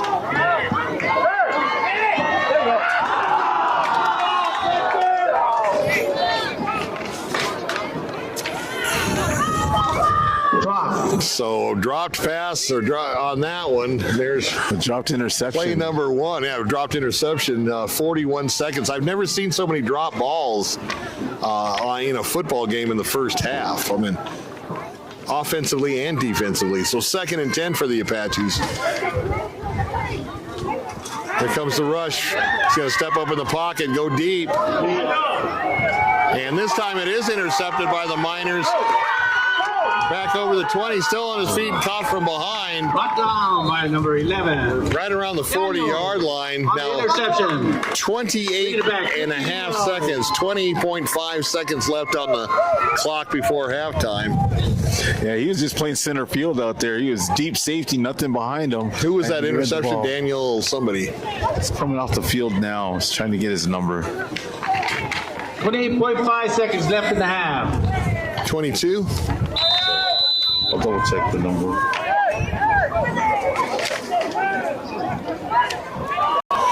So 28 and a half seconds left, and they've got their offense out there looking to maybe put some points on the board. He's going to roll the near side, go deep. He's got a man open. Caught. Fort Thomas trying to strip the ball. He gets away, and his momentum just causes him to fall forward. But what a great play and a great effort to keep the ball in his possession after the Apache defender tried to strip it. Got away from him, but his momentum was going so quickly forward, and he fell over forward and still got some good yardage. Quickly up to the line. 15 seconds left to go. That was a 55-yard completion. He's going to roll now to the far side, and an interception now by Fort Thomas, and close to the goal line. He was fortunate not to run back into the end zone. That would have been a safety. And 6.5 seconds left. The Fort Thomas player injured on the play after the interception. Slowly getting up, and now he's back down, and looks like the training staff's coming on the field. So interesting turn of events. San Manuel going for more points and intercepted by the Apaches, and it looked like he was going to backtrack and go into the end zone, which is a cardinal sin. Luckily he didn't, but he was tackled, I believe, no farther than the 5-yard line. It might be inside the 5. Let's see after the injury where the officials marked the ball. Yeah, it was a pretty hard tackle after that interception, and I think he came out awkwardly on that left knee. That's what I saw. We'll see what happens. Yeah, still down on the ground, and we're obviously hoping it's nothing serious.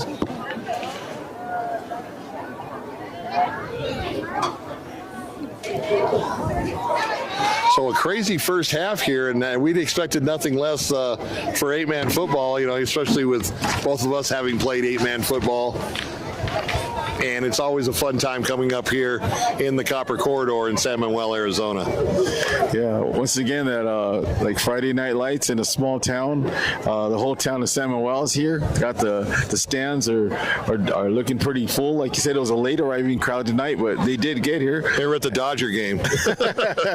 They're stuck on the 5. Yeah, that's right. And a final score from Manhattan, Kansas. Kansas State all over Arizona. Arizona went up 7-0 and didn't score a point after that first drive touchdown, and the Kansas State Wildcats win 31-7. Last night, if you followed it, the Arizona State went to I guess they call it San Marcos. In San Diego, where I'm from, it's called San Marcos, but San Marcos, Texas, last night at the home of Texas State. And that was a wild game, pulled out by the Sun Devils with a field goal with about 6.5 minutes left to go in the fourth quarter after a big defensive stop and a turnover. So the Sun Devils were picked to finish dead last. Numbers in a 16-team league, they were picked to finish 16th, and they are now 3-0, and they were the first team, because of the Thursday night game, in the country to go 3-0. So Kenny Dillingham and his coaching staff definitely have turned around, at least in the early part of the season, that Sun Devil team that went back-to-back 3-9 the last 2 years. This is year 2 of the rebuild. And if you remember when Arizona was in their rebuild after the firing of Kevin Sumlin, they went 1-11 and then 5-7 prior to being able to have that great season last year and go to the Alamo Bowl where they defeated the Oklahoma Sooners. So the Wildcats at 2-1 and the Sun Devils at 3-0, and we got the Wildcats have Utah next on the. So it goes from a tough game on the road in Kansas to a tough game. I believe that game's in Salt Lake City, and Utah was the preseason favorite to win the Big 12. Obviously, we know sometimes preseason polls and stats don't mean much. But Utah is going to be a tough out. They were always a tough out when they were in the Pac-12. We'll see how the Wildcats rebound. They're going to be looking for revenge after last year because U of A pretty much took them to the woodshed last year. Yeah, that's true. I forgot about that. A tough loss like that on the road to K-State, that's probably going to drop the U of A out of the top 25 for the meantime. And if they can get a win against Utah, might propel them back in. Put them back in. Yeah, I agree with you there. I'm not sure if Arizona State's going to crack into the top 25. Texas State from the Sun Belt doesn't really add a lot to your strength of schedule, but beating Mississippi State and Tempe last week definitely upped the ante on the strength of schedule. And preseason, Arizona State had the hardest schedule in the Big 12 going into this initial year. So here comes Fort Thomas sprinting back on the field. 6.5 seconds left to go after the interception. And low snap, kind of fumbled the ball. He might get a safety. And it is a safety with 2.3 seconds left to go in the first half. Boy, some crazy stuff here up in the Copper Corridor. That's going to actually help San Manuel because that replaces the 2-point conversion that they missed. And now it's 24-16, a more traditional score here. And still 2.3 seconds left to go. That was a low snap, fumbled it. And you don't want to fumble it. They were already at the 5-yard line, and he was in shotgun. So he caught the snap right around the goal line, and everything went south after that. They've been flirting with that low snap all night, and it finally came back to bite them at the most inopportune time and gives basically San Manuel free 2 points. Gimme, yeah. So instead of going in with a 6-point lead, they go in now to halftime with an 8-point lead, which is still one possession, but then again, you got to make that 2-point conversion to tie the game. You know, Bill, with 2.3 seconds left, the way this first half has gone, I don't know what's going to happen. Well, you definitely don't want to kick it in the air if you're Fort Thomas. You never know. Because unless they want to turn a Cal Bear play against Stanford. Get the band out there. Yeah, get the band out there and have 16 laterals. The old hook and ladder. And they're going to kick it straight up. And that's going to be the end of the first half after the run back. He's going to be up the sidelines and run out of bounds. So the score at halftime, the hometown Miners 24 and the Fort Thomas Apaches 16 as both teams head to their respective locker rooms. Miners 24. And we're going to be coming up with the Don't forget the concession stand. CMS Mortgage, Mo the Mortgage Lady halftime report coming up in just a few seconds. We got to get the camera set up. Gatorade. And what a first half that was. Crazy. And ice cold water.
And welcome to the CMS Mortgage Mo, the Mortgage Lady halftime report here on our Friday night spotlight game of the week in San Manuel, Arizona, with a crazy first half, a lot of crazy plays, some crazy bounces, just an interesting first half. If you like unexpected football and things that don't normally happen in a game, you've picked the right game to watch. So 24-16 Miners over the Apaches, and we want to thank Mo, the Mortgage Lady, and CMS Mortgage for the halftime report and her awesome sponsorship. She also does our Player of the Week Spotlight Game certificates.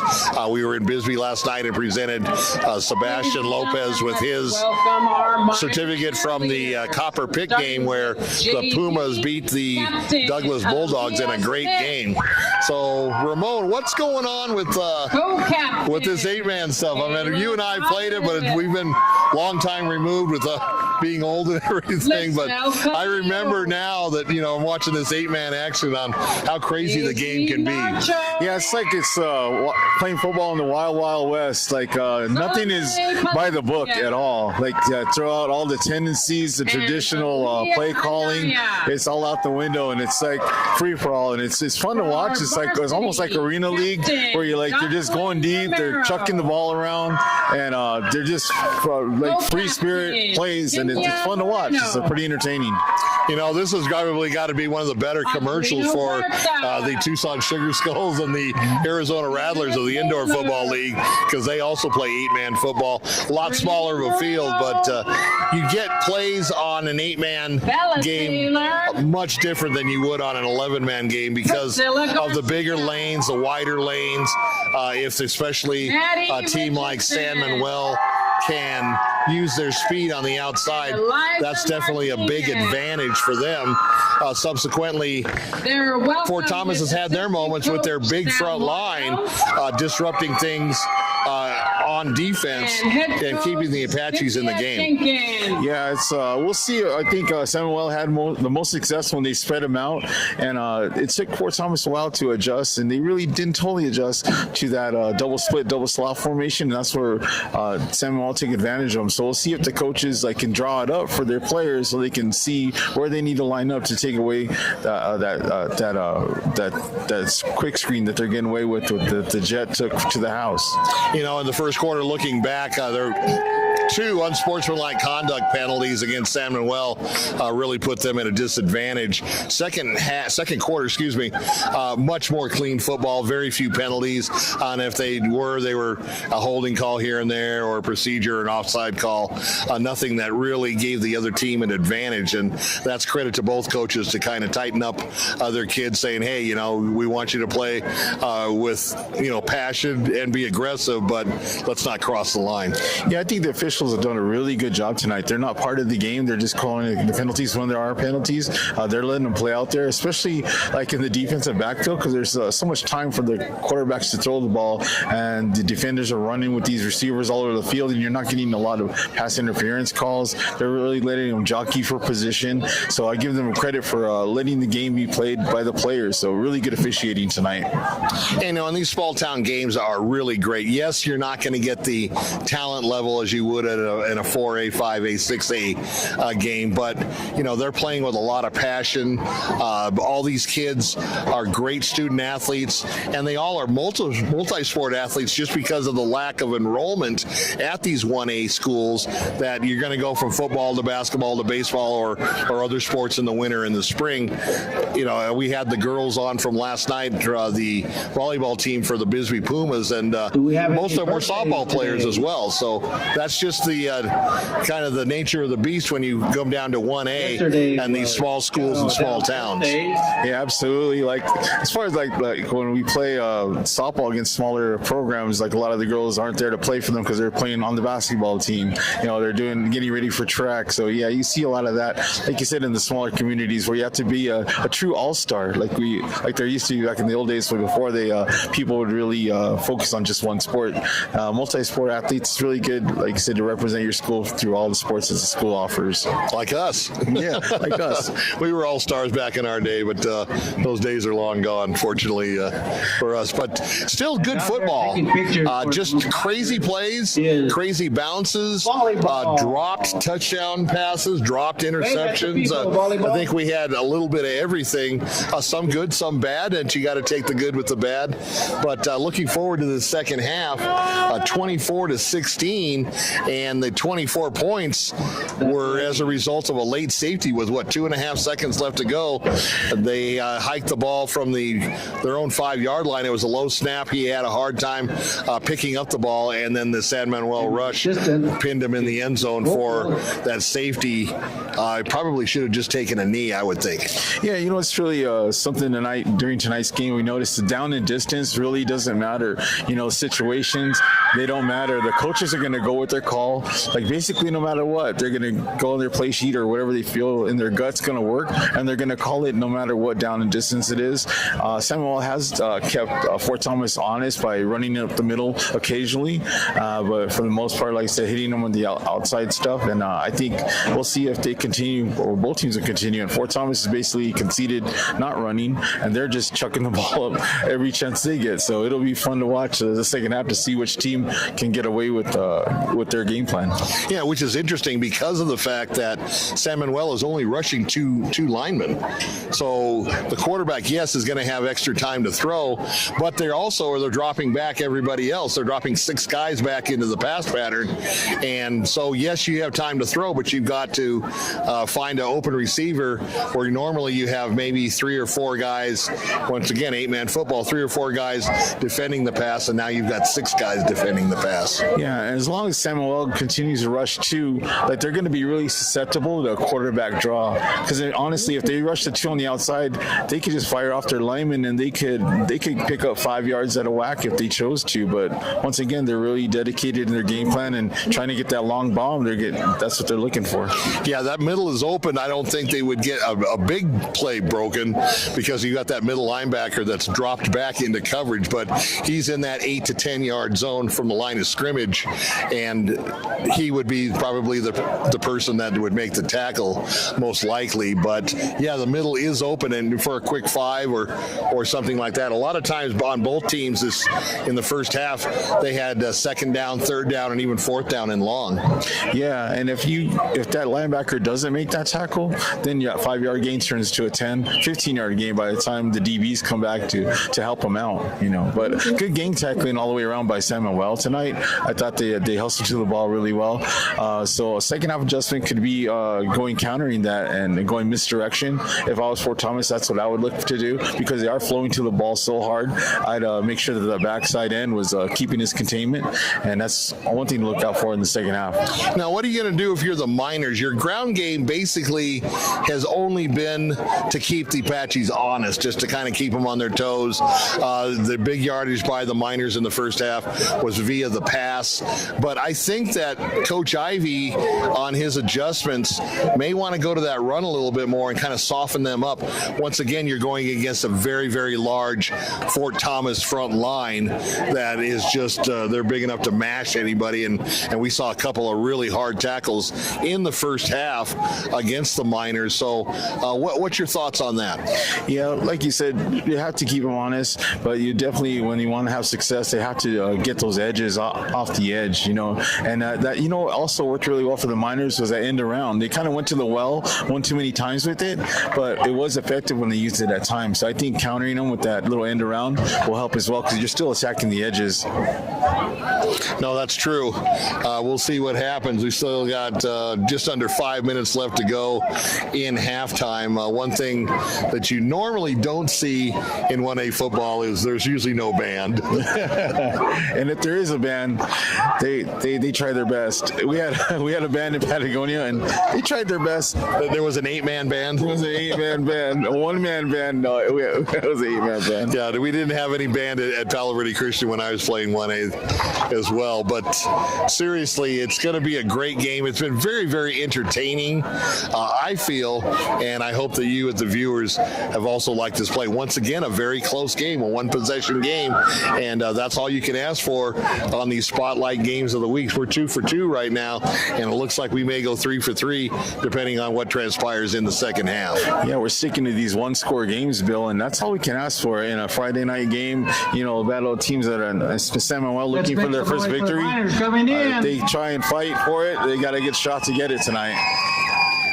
So Friday night throughout the valley, I don't have Matthew with us tonight to give scores. I don't know if Ramona, you want to hop on Max Preps or something to see if we can find something. Maybe just a couple scores. We got about 3.5 minutes left to go until the second half kickoff. Once again, San Manuel won the coin toss and chose to defer, so they will get the ball with the lead to open up the third quarter. Once again, Arizona fell to Kansas State in the Battle of the Wildcats in Manhattan, Kansas, 31-7 after going up 7-0 and then being shut out the rest of the game. So Wildcats undefeated season now. They're still at 2-1. They're still in good shape in the Big 12. That wasn't technically a Big 12 game, even though it was 2 Big 12 opponents, because that game was scheduled 8 years ago when Arizona was still in the Pac-12 conference, and obviously you can't tell looking forward that the Pac-12 would be the Pac-2 now, but there's news on that today too, as 4 more teams joined the Pac-12, or they're still going to call it the Pac-12 for the time being, with Fresno State, San Diego State, Boise State, and Colorado State all joining, all accepting invitations to the PAC, the Pacific Athletic Conference. I don't think we need to put a number to it, and I believe that they're still looking for more teams to make it maybe a Pac-10 or a Pac-12 and get a full slate of teams going into the 2026 season, and possibly they can get their power ranking back. We would go back from a Power 4 America college football to a Power 5 America college football. Yeah, from what I understand, they need at least 2 more teams for it to be an official conference, and they can compete at the Power 5 level. I got a couple scores here. Micah Mountain all over Sabino, 49-0. Flowing That's Wells. a rough one. Micah is just loaded though. Flowing Wells, 27. Amphitheater 6. Okay. We got Tucson High, 13. Cienega 0. Interesting on that score. Very interesting. You know, we have Tucson High coming off a bitter loss, but having their way with Sabino or Cienega so far. And we have Bueno with a big lead over Catalina Foothills, 35-7. You know, Coach Joe, I don't know if you know Joe Thomas, but just a great coach down there. You know, actually a very difficult place to coach in Sierra Vista. There's only one high school. You're not going to get kids going out of the area on open enrollment from Tucson or Vail to go play down in Sierra Vista. So you got what you've got when you look at your athletes at Buena, and the Colts are always a tough out. I remember even when I started at Catalina and was playing on the freshman team, that going to Buena was no joke, and it was always a tough game. So good job with Coach Joe. We love Coach Joe, and hopefully we can get down to Buena and do another game down there. Something near and dear to me, the Mountain View Mountain Lions are hosting Shadow Mountain High School for Mountain View's homecoming, and right now the Mountain Lions have a 14-6 lead over Shadow Mountain. It's always nice to win that homecoming game. That dance is a lot more fun after the game if you come out victorious. And Marana in a tough game against number 5 Higley, 13-13 right now. That's a good barometer for that Marana Tiger team. They set the standard, beating South Point in the opening week, won again the week after, and now playing Higley, one of the powerhouses in the East County of Phoenix. They're tied up. So we're back to live action now, and the kickoff fielded by the Miners, and he's still on his feet, kind of jitterbugging on the sidelines, and finally pushed out of bounds. 25 yards. And that's a 25-yard return. They're going to have the ball either at or near midfield. Now they're marking it back a little bit. He must have stepped out of bounds prior. But nevertheless, they've got the ball at the 45-yard line, and once again, another short field. So once again, real quickly, thank you, CMS Mortgage and Mo, the mortgage lady, for sponsoring our halftime report. 45. And great analysis by Ramon De La Osa. You wouldn't know he was just a softball coach.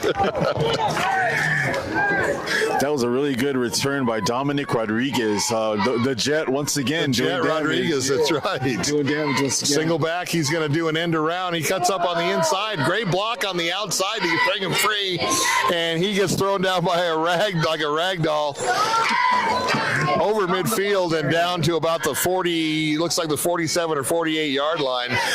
But if you, we don't have a replay, but that was a great kick out block by either the tackle or the tight end. I didn't see the formation to spring him up. He cut up in the alley and got a good 9 yards. It's going to be second and an easy one. If I'm Coach Ivey, this is a kind of a free play. If you don't get it, it's 3rd and 1. So he may look at something downfield. The Jet got loose again on that end around, and that's part of those halftime adjustments we talked about, that they'd be looking for that end around again and hitting them on the edges. But once again, out of the gun, single back. And Fort Thomas was up to the line showing blitz.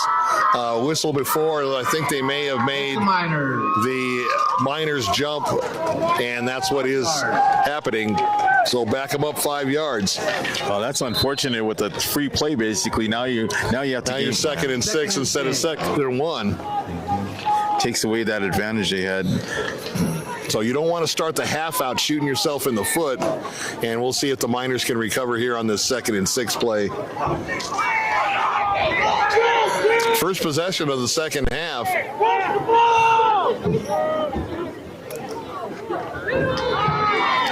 Tries to go outside, and Fort Thomas, he's still on his feet. Just tried to tackle him, just using his arm, and the ball gets loose. And it looks like the Apaches may have it on a fumble. And it is the Apaches' ball on a crazy play. He grabbed him by the arm, tried to throw him down, kept his balance, came back, tried to move it inside, and the ball was jarred loose, and Fort Thomas hopped on it. So crazy start to the 3rd quarter, just as we had in the first half. First down, Fort Thomas. That's the third big play by number 81, Josiah Bowman, and he's come through really big on this game so far, making an impact play there, jarring that ball loose on a hard tackle. Very, very good play. So first crack at the ball here in the second half for the Fort Thomas Apaches. Back in the pattern once again. The Miners only rushing 2, just high and off the fingertips of number 13 for the Apaches. Once again, he's allowed to sit back there and read the defense and find his receivers. 2nd and 10 for the Apaches. Going a little up tempo. Yeah, you got more guys in coverage, but you also have that quarterback that's able to pick you apart. A little jet sweep. He has it right up the middle, though, after initially getting it, and a nice gain of about 5 yards, maybe 4 yards. Pick up a 4. And that'll be 3rd and 6 for the Apaches. They could basically have 4 yards on a cloud of dust at will, but like I said, it's not traditional. It's what they want to call. Once again, same formation, fakes the jet sweep, and once again the whistles blow, and it's probably going to be against the Apaches, I would imagine, on a false start. Against Apache. And that's what it is. That'll back them up 5. So instead of 3rd and 5 or 3rd and 6, it's going to be a 3rd and a long 10. Yeah, number 24 is Seth Laundrie. He's the one that had that 4-yard carry, and he faked the jet sweep to him last time. And like I said, I'm surprised they're not feeding him the ball a little bit more.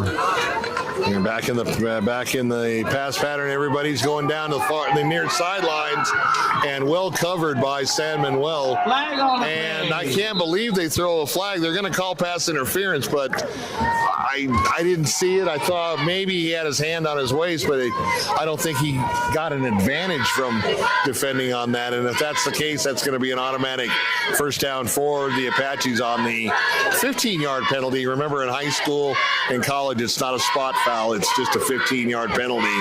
But that's going to give them from 3rd and 11 to 1st and 10 if that indeed is the call. As much as they let him play in the first half, I think that was kind of ticky-tack. I thought that was kind of ticky-tack too, because the ball was thrown over the receiver, and now I know that's not a rule in high school where the ball was not catchable like it is in the NFL, but I don't know. I kind of question that call, but here we are, 1st and 10 for the Apaches, and a quick counter play to the near side. Number 22. Minimal gain. Almost looked like a face mask, but I guess it might have been jersey, but it just looked weird the way his head turned back. Make it 2. So 2nd and 8 for the Apaches. 9:12 left to go here in the third quarter. And a quick screen out to the wide receiver and a minimal gain again. So the Apaches are going to be looking at about 3rd and 5, it looks like. As much as they go for it on 4th down, they could be a lot more methodical if they're going to take 4 shots. 2 yards here, 3 yards there, and set yourself up for a 4th and short. Yeah. So 3rd and 5, as Decker was the tackler on the last play.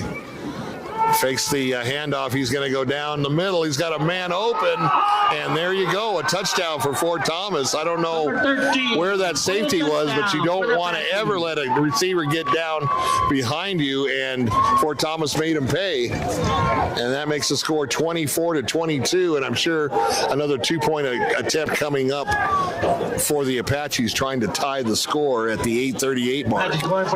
That was Kobe Pearson on the reception. He got behind the safety, and the safety couldn't recover in time. Here's a quick flip out to the outside. Can he get in? And he's going to get in for the score. It's good. And that's going to tie it up at 24 apiece. So that fumble coming out in the first possession of the third quarter comes back to bite the Miners, and instead of keeping the lead, they are now knotted up at 24 with the Fort Thomas Apaches. 24. That safety looms big now from the end of the first half, because instead of having a lead, now Fort Thomas has just tied it. So a lot of factors in this game, and it's going to be interesting to see who doesn't make the mistake at the end of this game. I didn't like that defense for San Manuel. Yes, they're rushing 2 people, but if you've got 6 people dropping back in the patterns, you cannot let anybody get behind you. Yeah, it's a safety's job. Don't let the guy get deeper than you. Down the middle. Looks like 2 guys went to catch it. Fortunately, there was no fumble, and here he goes up the sidelines and steps out of bounds right around between the 45 and the 50. Let's see where they mark it. Looks like they're going to mark it about the 48-yard line of San Manuel, and yet again another short field to work for the Miners. Let's see if they can counter that long touchdown pass and get back in the lead. That was a nice return by Tanner Decker. He's a good athlete. Decker so far is the spark plug that the Miners have needed, and then on the other side, the big boy for Fort Thomas has been really outstanding. These halftime adjustments, it's just a little bit more of the same in the second half. They're just sticking with what's working for them. So tight formation here for San Manuel. Nobody out wide. Now he's going to put a man in motion. Jet sweep, but he's going to cut it up inside. Still on his feet, and a touchdown saving tackle by Fort Thomas. I'm not sure who that was, but looks like number 11. Carrying the ball. It's the Jet. 12 yards. We know it was Dominic the Jet Rodriguez on the offense, but number 11 for the defense on a touchdown saving tackle for the Apaches. Minor ball on the Apache 39. So 1st and 10 from the 39 for San Manuel. That was Malechi Johnson on the saving tackle, Bill. Under 8 minutes and counting here in the third quarter. Once again, fake to the jet sweep. It's a fumble, and boy, he was lucky to get that back. He faked the jet sweep, and it was supposed to be a delayed handoff, and the exchange from the running back from the quarterback, the ball came loose, and fortunately for San Manuel, they jumped on it, but a big loss of about 5 or 6 yards on that. Yeah, Taylor Decker, heads up, just jumped on it. He didn't try to pick it up. He just jumped on it. He wouldn't have had time to pick it up. And once again, they avoided disaster. 2 turnovers. That would have been terrible for them. That would have been coming out of the locker room, your first 2 possessions, and you give the ball away. So 1st and 15 now Fakes the jet sweep, rolls to the right. He's just going to call his own number and get what he can get. Hit out of bounds right near the original line of scrimmage. So it looks like about a 3rd and 10 for the Miners coming up. Quarterback keeper. He has an option to pitch the ball on that too. If they did it to the short side of the field, so if they come to the wide side with that play, he have an opportunity to pitch it off of that. Yeah, gain of 4, but really a good defensive stop by Fort Thomas, and you're looking at 3rd and 11 now for the Miners. So Fort Thomas definitely has them where they want them. Let's see if the Miners can convert to keep the drive alive. Ball at the 40-yard line of Fort Thomas. They'll most likely go for it on 4th down, so they can pick up at least half of it here, make it 4th and manageable. That's true. Back to pass. Decker overthrows the intended receiver, number 33. 33. Ivan Flores. So Flores could not bring the ball in. That was an uncatchable ball. And now you have 4th and 10. Now, if I'm Coach Ivy, I punt the ball. Let's make Fort Thomas drive the length of the field. Kick it high. Let the roll do what it wants to. You want to kick it deep because you don't want it rolling in the end zone. That's counterproductive at this point, but looks like they are going to kick the ball. And let's see where Fort Thomas, nobody back. Interesting.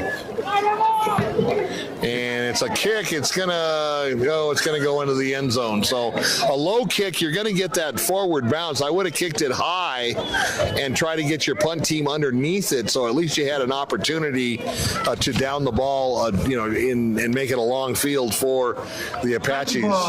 So they're going to get it 1st and 10 at the 20. That was the first kick all night that they didn't get the short bounce. That's when they're looking for it. Well, anytime they needed the long bounce, they didn't get it, and now they get the long bounce, but it goes into the end zone for a touchdown. So 1st and 10 from the 20 for the Fort Thomas Apaches. 6:54 left to go in the 3rd quarter. Little jet sweep and shooting into the backfield. A great effort by a couple of Miners. Braden. So your two standouts on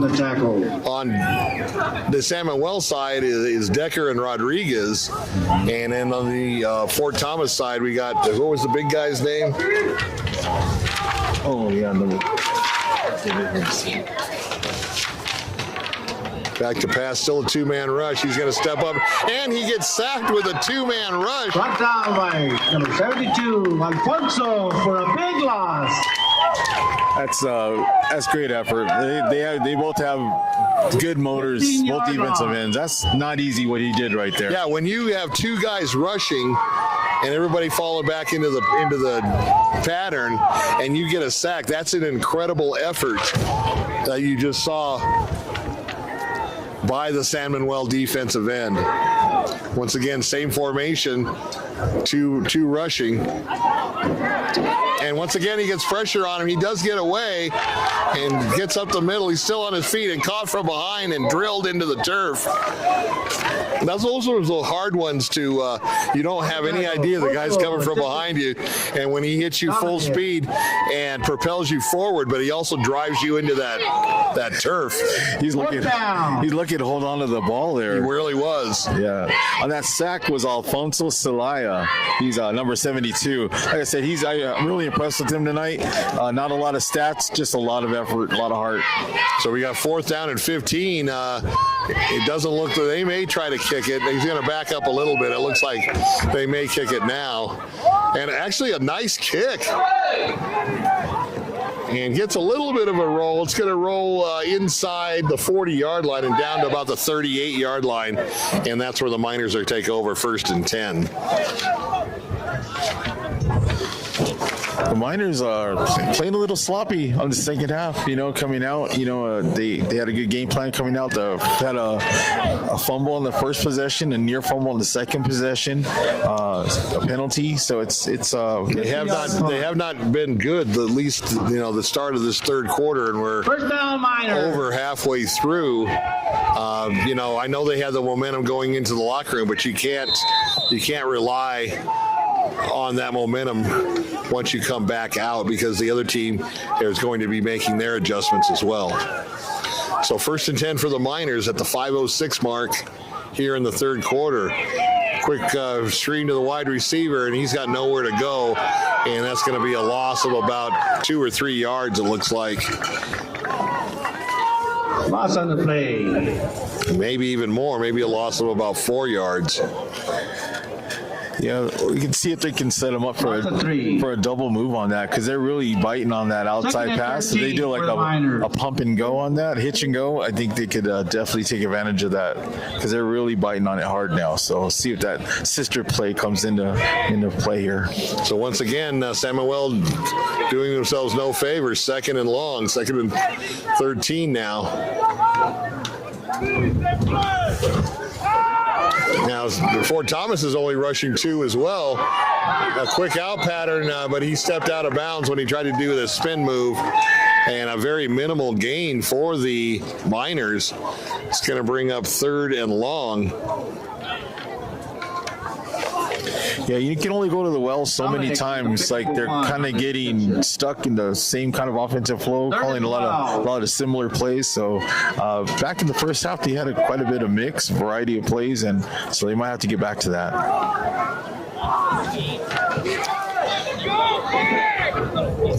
So 3rd and 12 now for the Miners, trying to do something right here in the 3rd quarter. They haven't had the best luck so far. Sideline pattern is caught, but right at the original line of scrimmage and drove out of bounds. So that's going to bring up a 4th and 10 for San Manuel. Ivan Flores. On their end of the field as well. So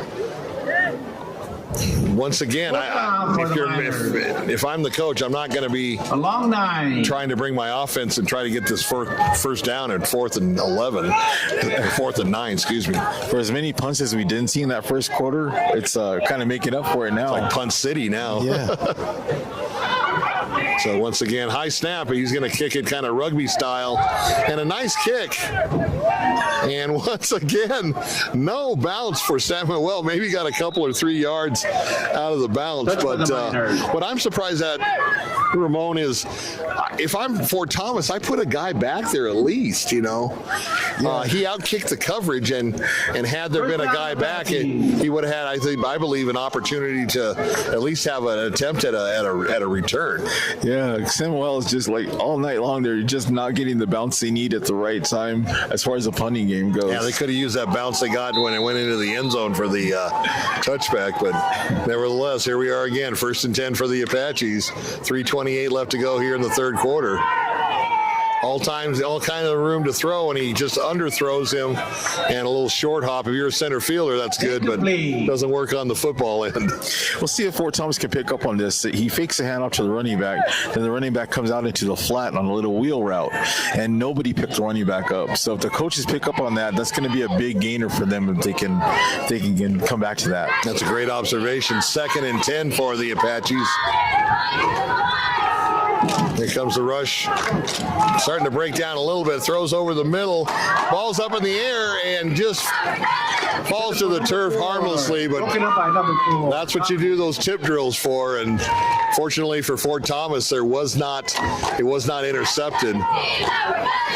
Yeah, that's Rodriguez doing a good job on the defensive side. Not only is the offense for the Miners, he's really good in coverage back there. I think he wants that Player of the Game award. So 3rd and 10 for the Apaches now. All kinds of time to throw. Now he gets flushed out of the pocket. And a shoestring tackle to save the first down. Down by number 22. Martinez, assisted by Alfonso. 72. So Martinez brings him down on a shoestring tackle. I don't know if he would have made the first down, but he would have had a good shot at it had not Martinez made his play. So 4th and 4, manageable. I would assume that Fort Thomas will go for it. If they do not get it, once again, the Miners are going to get a very short field to work with. Just a handoff up the middle, and they're not going to make the first down, I don't believe. They pushed him forward, but I still think he's going to be a bit short. Let's see where they mark it. He got a generous spot there. Very generous. And it looks like they are going to give him the first down on a very generous spot on that one. They should be marked where your knee goes down unless you're reaching for it and the ball touches the turf prior to your knee or your elbow. Yeah, that's So a very fortuitous spot for the Apaches to keep their drive alive. 1st and 10. Little dump off pass to the flat. He's tackled almost immediately. Gets about 3 yards. Yeah, no challenge flag allowed here in high school ball. Exactly. If you want to review that one. Yeah, that was a very, very advantageous spot. Yeah, when you're at home, the other team's not supposed to get that call. Exactly. And I think I've used the word fortuitous twice now in the game, so those are 50-cent words, by the way. Back to pass for the Apaches. Throws it short, and he once again wanted to run before he caught the ball. Looked like the ball was a little bit behind him, but from our vantage point, looked like it was definitely a catchable ball. Intended for number 13. And that was Decker on the coverage there. So Decker and Rodriguez both all over the field tonight. Both fighting for that player of the game, but you got to make sure you win first. Absolutely. $1:47 left to go here in the third quarter. It's going to be 3rd and 8 for the Apaches. And once again, probably 4-down territory. Little swing pass to the outside, and he's going to rumble forward to get the first down and a couple of yards more. So the Apaches convert on the 3rd and 8 to keep the drive alive. Brought down by a host of Miners. That's that little wheel route that we were talking about earlier. So the coaches did see it, but they ran it to the opposite side, but they kind of held it in their pocket, and they did use it. So coaches are picking up on those plays. So a couple of consecutive first downs for Fort Thomas, keeping the drive alive, and just inside the 50 at the 48-yard line of San Manuel.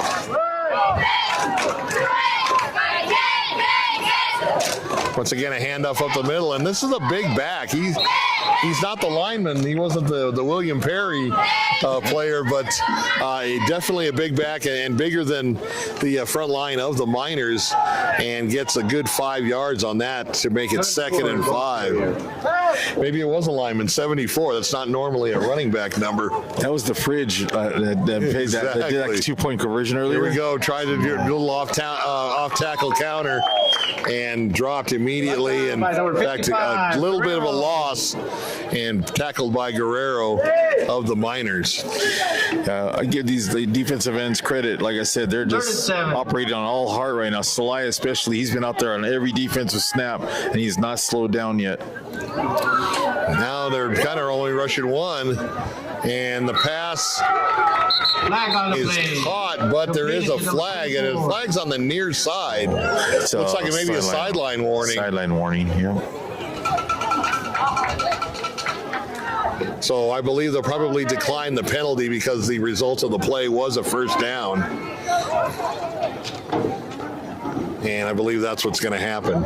They've probably been warned before, because they usually don't call the flag until they've done it a second time. Right, exactly. Clock running, about 20 seconds left to go by the time it snapped the ball. They're going to stay with that bread and butter play, that little dive play up the middle. And once again, he gets about 4 yards. So Fort Thomas actually trying to shorten the game using the running attack. And that's going to be probably the end of the third quarter, and it is going to be the end of the quarter with the score all knotted up at 24. Only one score in that quarter, Ramon, and that was the first possession by the Apaches after that fumble play by San Manuel, and got the 2-point conversion to tie it back up. I like this drive by Fort Thomas because they're establishing the run. They're mixing a pass up, a short passing game, and ball control with the run. They could have this all night if they chose to, be methodical and have a nice long drive, and that's what they're putting together right now. Nice long drive. Thank you for joining us. We have over 1,000 people that have tuned into this game. We really appreciate it. Love bringing you high school football here on Friday nights on our Spotlight Game of the Week. Because Arizona State played yesterday, I do not have to go out of town tomorrow, so I'll be roaming around and doing some youth football. We won't do play-by-play, but I'll be on the sidelines maybe shooting some video clips of some games going on in the Tucson area. I know I'm going to catch a Scorpion game, and we'll see who else so we can pick up tomorrow with youth football. Youth football, high school football, no NIL, no transfer portal, just pure football. And I always like the effort and the action here with youth and high school football. Effort and action, 24-24 going into the fourth quarter, Bill. That's what we're looking for. Big third down play now for the Apaches. Play action pass. He's going to try to go deep down the far sideline. Has a man open. And a touchdown. Another long pass by the Apaches to score. And taller receiver, and just he put it right over the defensive back's head where only the receiver could catch it. A nice play by the Fort Thomas Apaches to regain the lead now, 30-24, pending the most likely 2-point attempt. That was a great route run, just a fly pattern by Kobe Pearson. He just got behind his man and perfectly placed ball. Yeah, like I said, that quarterback put it where only the receiver could get it. Here we go once again with the big lineman coming up. And he looks like he just powered his way into the end zone for the 2-point conversion. So 11:51, first play of the fourth quarter is a touchdown for the Fort Thomas Apaches, and now they lead 32-24 in our spotlight game of the week. That's big 74, Ryan Sign. Once again, he's the 2-point specialist right there and short yardage specialist for Fort Thomas, and he was not going to be denied. Now, did he score a touchdown as well in the first half, or was it just all 2-point conversions? I think it was, as far as I know, the 2-point conversion. Okay, all right. Which is still great because, they've got the 8-point lead now. Still one possession, but when you're looking at 1A football and you're down by 8 rather than down by 7, that could make a big difference. That was a good drive put together by Fort Thomas because they had to honor the run because they mixed in enough runs there, had success with the run, where they couldn't just key on dropping back into deep coverage. So that little hesitation, thinking the run might come, allowed that receiver to get behind the defensive back. I think I agree with you 100%. That was a great drive because of the fact the run worked. I mean, many times they had 2nd and 5, 2nd and 4, and a very, very, good position on second down instead of like the San Manuel team was going 2nd and 14, 2nd and 15. So that was a terrific drive, mixing the run and the pass. It's very fortunate there that Fort Thomas wasn't flagged. It looked really questionable there. He made the tackle out of bounds. I guess the tackle was started inbounds, but they both landed out of bounds when he made the tackles. But it was a really close call, and that's the last thing Fort Thomas needs. Once again, San Manuel with good field position, but they haven't done anything, didn't do much in the third quarter, and it's go time now in the fourth quarter. Under center, he's going to do a counter play off to the near side and gets to the sideline, still on his feet. Terrific effort all the way down close to the 40-yard line. Is that Decker? Miners. Pick up a 12. Rodriguez. Oh, Dominic the Jet Rodriguez. Yeah, some nifty moves there in tight quarters. I thought he stepped out of bounds about the 45. I think he kept on going, got an additional 5 yards down to the 40, and a first down run. And getting a first down on a first down run, so not even having to go to second down on this possession so far. Let's see what happens. 11 minutes left to go here in San Manuel. Miners down 32-24. Same play. Another counter play out of the far side and strung out well by the Fort Thomas defense, allowing the linebacker to come up and make the tackle. Yeah, if you notice, San Manuel is kind of taking a page out of Fort Thomas's book. They're in tight now. They're going back to the run game because they've been spread out this whole second half and haven't had much success. So it's good that they're bringing it back in and trying to get back to basics. Trying to make those adjustments. Second down and 10 after no gain on that play. I think the running back kicked it out a little too soon. If he would have followed his blocks and just taken the 3 or 4 yards that he was given with the blocking, he tried to kick it out and he was tackled because I think he wasn't patient enough in the lane. All right, 2nd and 11. Actually, lost about a half yard. Fumble on the Fumble on the snap, but he did get a late handoff. The ball carrier. And just as you said before in the first half, that throws off the timing, but it also throws off the timing of the defense. And they had run past the line of scrimmage, and they shot through the gap. And if it wasn't for the secondary, he may still be going. That's almost a fumble Rooski, Bill. Yeah, exactly. Third down and short, about 3rd and 2, 3rd and 3 coming up for the Miners. This is Ball where, just outside the 30-yard line, about the 32. this is where you take your shot because it's a free play, like you mentioned earlier, Bill. Take your shot. Back in shotgun. Oh, another high snap and hands the ball off. And he's going to be tackled short of the first down, but it's going to be 4th and probably around 1 or maybe a half a yard. This is going to be a big play in this game. Down and 1. Pretty much one of the plays of the game here. This will decide the outcome. Let's see if they do that quick quarterback sneak on that quick count like they did at the beginning of the game. Coming up on the 9-minute mark here in the 4th quarter. Miners driving, but they're down 32-24. And did they draw them off sides, or did the San Manuel offensive line jump? Against the Apaches. And it is the Apaches. That's going to give an automatic first down on the 5-yard penalty. It's the 3rd infraction on that left guard. He's trying to anticipate the count. It's the 3rd time he's been offsides. I would have to say on Monday, he'll be running a lot. I remember back in high school, if we got any penalty called against us, that was you automatically started practice out with running. Oh, you don't want to watch film when that happens. It's embarrassing. Coach calls you out. Oh, yeah, you're right on blast on that one. Okay, first down and 10 for the Miners. And another fumble, and fortunately, still wrestling. I think the Miners kept possession. Recovered by Dominic. The whistle didn't blow until late. They kind of let them wrestle around on the turf. This whole second half has been one thing after another with these either the handoffs, the hikes, but the high snaps, the low snaps. Yeah. It's been real sloppy in the second half for San Manuel. So San Manuel once again puts themselves at a disadvantage now. 2nd and 13 when they had a great drive going, and they're going to have to make up a few more extra yards to get the first down to keep this thing alive. Back in shotgun with a single back. Man in motion, fakes the jet sweep. He's going to roll the far side.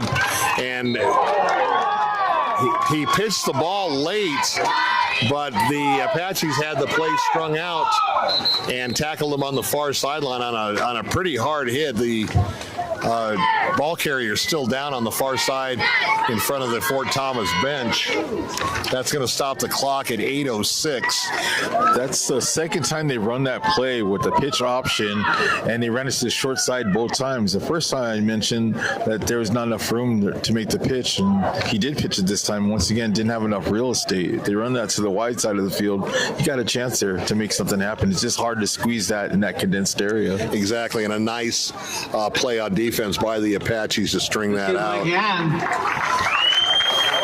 And he's up on his feet and walking under his own power. He's going to have to go out for one play, I believe. It's good he got off on his own power. Yeah, well, you're going to leave him in the game. And normally on an injury, you got to go out for a play, but that may not be the case at high school. So trying to shake the cobwebs off. He's back in the huddle. 8:06 left to go here in the 4th quarter.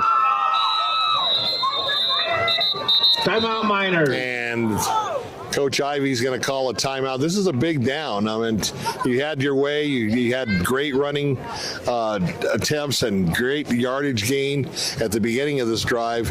And then once again, the penalty bug hits, puts you back in 2nd and long, 3rd and long. And that's what they're facing right now, a 3rd and 17 in order to keep the drive alive to try to tie this thing back up. Yeah, this might be a good time to go back to the well for that flanker screen and see if they can prove that they can stop it. You know, give Jet some an opportunity and some open space and see if he can pick up all, if not most of that yardage that they need. So just kind of looking ahead to next week, we're going to be at Pueblo High School for the Spotlight Game of the Week with the Pueblo Warriors and the Walden Grove Red Wolves. So you got Sly Lewis, first-year coach at Pueblo after being on the Sabino staff for many years. Sabino, the defending 3A champions, and he moves up to 4A at his alma mater, Pueblo. And you've got Corey Noble down at Walden Grove coming up to 19 to play in South Tucson. And it's going to be a good game. Both teams and both coaches very, very, very good on both sides. High snap. Here's the flanker screen, but now he's going to try to throw it back, and he's going to throw it long. And intercepted by the Apaches as he stepped in front of the pass. And he's going to be tackled near the 32-yard line. That play just took too long to develop, and it was kind of like a pass in basketball where you telegraph it. Everybody was back for the Apaches just waiting for that ball to come down. Yeah, as soon as the first pass went backwards, he knew the double pass was coming, but they didn't have a proper spacing there. The running back was too close to the quarterback, so they didn't really fool the defense. Yeah, they had 3 or 4 defenders just waiting for that ball to come down. Now, this is a big defensive possession for the Miners because they cannot go down 2 touchdowns. They're going to have to stop the Apaches. And first patch incomplete, so it'll be 2nd and 10. I know Samuel would have liked to have scored there, but in essence, that turnover kind of turns it to a punt, because were they really going to pick up a 4th and 17 there? So it's almost in essence a punt, so it really doesn't kill them, but it's unfortunate they couldn't convert that into a score. Yeah, good point on there. 7:48 left to go. 2nd and 10 for the Apaches. He's still in the pocket. Here comes the rush now. And incomplete pass to the near side. Like I said, they kind of defy the rules here, because if you're sitting on an 8-point lead here, got 7 minutes left, they're not running the air out of the ball, they're stopping the clock with incomplete passes and giving Samuel a life, more clock to work with that they get the ball back. That's a great point. I would be running the clock as much as I could if you're Fort Thomas. Try to shorten that game. They've only had, I think, 10 or 12 seconds go off the clock in this possession, and they're looking at a 3rd and 10 now. Yeah, or at least make them start using timeouts, something, But like I said, you can kind of throw the traditional rules out the book. They just call what they want to call, and that's how they roll. So there was a bit of penalty on that play because it did back him up. The pass was incomplete, but now it's second. It was 2nd and 20. Now it's 3rd and 20 on an overthrown ball on the far side. So if Salmon once again, and also to your point, once again stops the clock. 7:34. Didn't they take the possession at 7:50? Mm-hmm. So there's been 16 seconds and 3 downs only run off the clock, and now you're looking at 3rd and 20. And really, are you in 4-down territory right here? I don't think so. Oh, they did have a penalty call holding in between there. That's what it was? Okay. Yeah, that's where that 10 yards came from. That last play was the one they scored on the first. Here comes the pass. Here comes the rush with 2 men. Got out of the first wave. Still on his feet, but he's going to be far short of the first down. Did he get out of bounds once again to stop the clock? And the clock, no, he didn't. The clock continues to roll. And that was just by chance that he didn't go out. Yeah, that would have been terrible. 30 seconds and 4 downs or 3 downs run off the clock. Yeah, so basically they didn't run a minute off the clock yet. So 4th and 10 now, back to the original line of scrimmage. And it looks like they're going to go for it. A single back out of the shotgun position. 2 receivers to the near side. Now they're going to split out the running back into an H-back slot. Wow. Fakes the jet sweep, and he's going to go downfield once again. And ball is knocked down on a great defensive play. Number 7 by the Miners, number 7. Yeah, that was a great job by not intercepting that, because you get the ball basically 20 yards in a better field position. That's a terrific point once again. CJ. How about a beer? That's why we have Ramon here on our analyst desk here. That was Tanner Decker. And once again, Tanner Decker, if they can pull out the win, is working his way to player of the game. Yeah, Tanner Decker and heads up. And the Jet. Yeah. We want those guys. But like you said, they have to come up with the win here. Yeah, they got to come up with a win. On the other side, I like a couple of the defensive guys for Fort Thomas.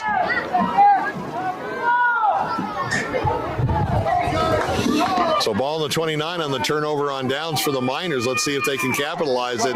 Little counter play to the outside.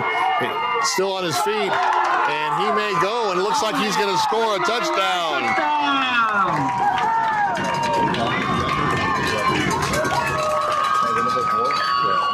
That's Rodriguez. And once again, Rodriguez saying, Decker, no, you're not gonna get that player of the game. I want a piece of that too.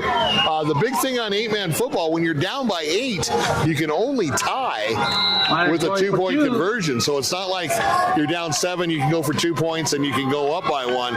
They're playing for the tie right now. If they do not get this, that could be huge with 6:29 left to go on the clock. Rolls to the near side. He's going to try to throw it into the end zone on an easy pitch and catch. And once again, Rodriguez on the catch to tie it up here at 32 with 6:29. Left to play. Don't go anywhere. You got time to grab another beer out of the refrigerator, maybe put a bag of popcorn in the microwave, but definitely get back in that lazy boy or that couch or wherever you're sitting. This is going to come down to the end, I believe.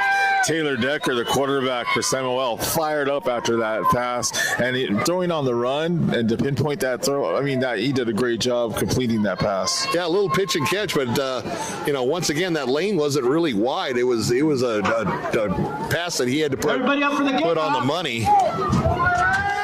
And these spotlight games of the week are turning out to be, man, humdingers. Are we picking them or what? Hopefully Pueblo Walden Grove next week will be another barn burner. Yes. This one's not over yet. We still got 6:29 left to go. And kicking off for San Manuel, and they're going to kick it straight ahead. And a nice kick fielded by Fort Thomas on the far sideline.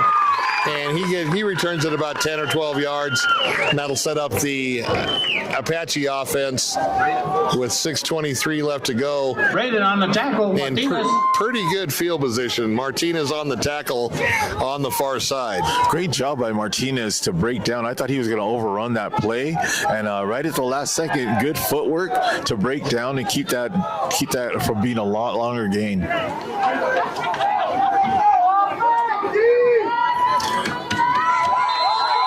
So Apaches and Miners all tied up here. Back to pass. And he's going to be sacked by the 2-man rush. I'm really impressed, like you said, by those defensive ends. They're going 2-on-3, sometimes 2-on-4 if the back stays into back to block, and they're getting through and causing penetration. And that time got the sack. Yeah, no gain on the play, but now puts it at 2nd and 10. So Miner defense stepping up here late in the game. Well, it's going to be 2nd and... Oh, excuse me. Second down. Second about 14 or 15. 14, okay. Yeah. I thought I saw a penalty flag, but they must have picked it up. And then the yard marker guy didn't move until late. He was standing right by the 10-yard line. So big possession for Fort Thomas at the 6:06 mark, and they want to talk it over on the far side, calling timeout. That's going to give us a quick opportunity to say thanks to Mo the Mortgage Lady and CMS Mortgage. Also, Tucson Racket Club and Tucson Racket and Fitness Club, another one of our game time sponsors. And Barnfire Grill up in Marana is the third game time sponsor. Thank you all, and thank you to all of our sponsors, all 20 of them. We only use locally owned Southern Arizona businesses as our sponsors. Some of them there's a couple of them with national brands, but they are franchised, like Golden Corral, and that's that type of thing. But thank you very much for our sponsors, and you're the ones that are enabling us to bring you these Friday night spotlight games of the week.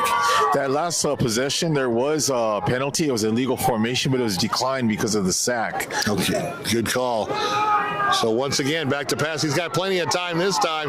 Now he starts to break down. Here comes the end for the second time. The ball's up in the air, and he's wide open, but I believe that is going to be called back. At the 20, at the 10, touchdown Apache.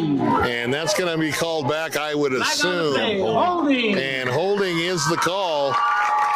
And I think that the Miners saw that holding play, and it looks like they kind of gave up, which you definitely don't want to coach that way. You got to play till the whistle, because the Fort Thomas receiver, there was nobody from here to Nogales, so he was wide open. And you can't trust that penalty is going to be on them. That's true. That's know, true. Like you said, Bill, play it till the whistle blows and play it like it's live. Or that receiver for Fort Thomas, he's not happy.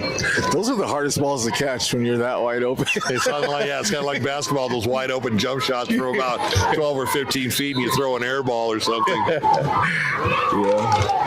Once again, great camera work by Ray, and the Ray of the Elite Zone, bringing this high definition play to you. Once again, now they're going to sack him again, and down he goes. That's 2 sacks on this possession for the Miners. Once again, their defense stepping up. And even after all that, we still have a tie game. 5:20 left to go. 5:20 left on the 520 Sports Talk Spotlight Game of the Week. That was Ivan Flores on that tackle. So some fresh bodies in there. Flores on the sack. Yeah, it looks like Coach Ivy putting a couple of fresh bodies in there trying to get the penetration. Once again, San Manuel only rushing 2 guys, both from the outside. They have 2 defensive ends lined up, nobody in the middle, and yet they're getting the quarterback has had enough time initially to throw, which is that means that the secondary for the Miners is doing a great job, because he's not finding anybody open. And finally, the pass rush from the 2 defensive ends are coming in and getting the sack. Great defensive effort. The Miners are set up really well here. We got this high ball game. It's 3rd and a country mile. If they can hold for 2 more plays, get the ball back, they're set up for a good finish for the home team. I think that first down marker is like Patagonia or Rio Rico, down in Santa Cruz County. They got a long ways to go. Every inch equals a mile on this map. Exactly. All right. After the short timeout, let's see what the Apaches draw up. It is only 3rd down, but you're going to have to get a big chunk back. Once again, here comes the pressure. And incomplete. Started running before he caught the ball. So 4th down. You got to kick it here. You have to kick it. Like you said, that first down marker is probably by your house in Rio Rico. I'd put the jet back there. There we go. Here we go, Bill. There we go, yeah. They are putting the returner back. Good call, good call. Okay, so let's see. Unless something really strange happens, Fort Thomas is going to boot the ball away, and as expected, they do. He's got a chance here. He's going to let it bounce, and it gets a San Manuel bounce backwards. And they're going to put the ball in play about the 44-yard line or 46-yard line of Fort Thomas. So San Manuel already in Apache territory. 5:11 left to go in this one.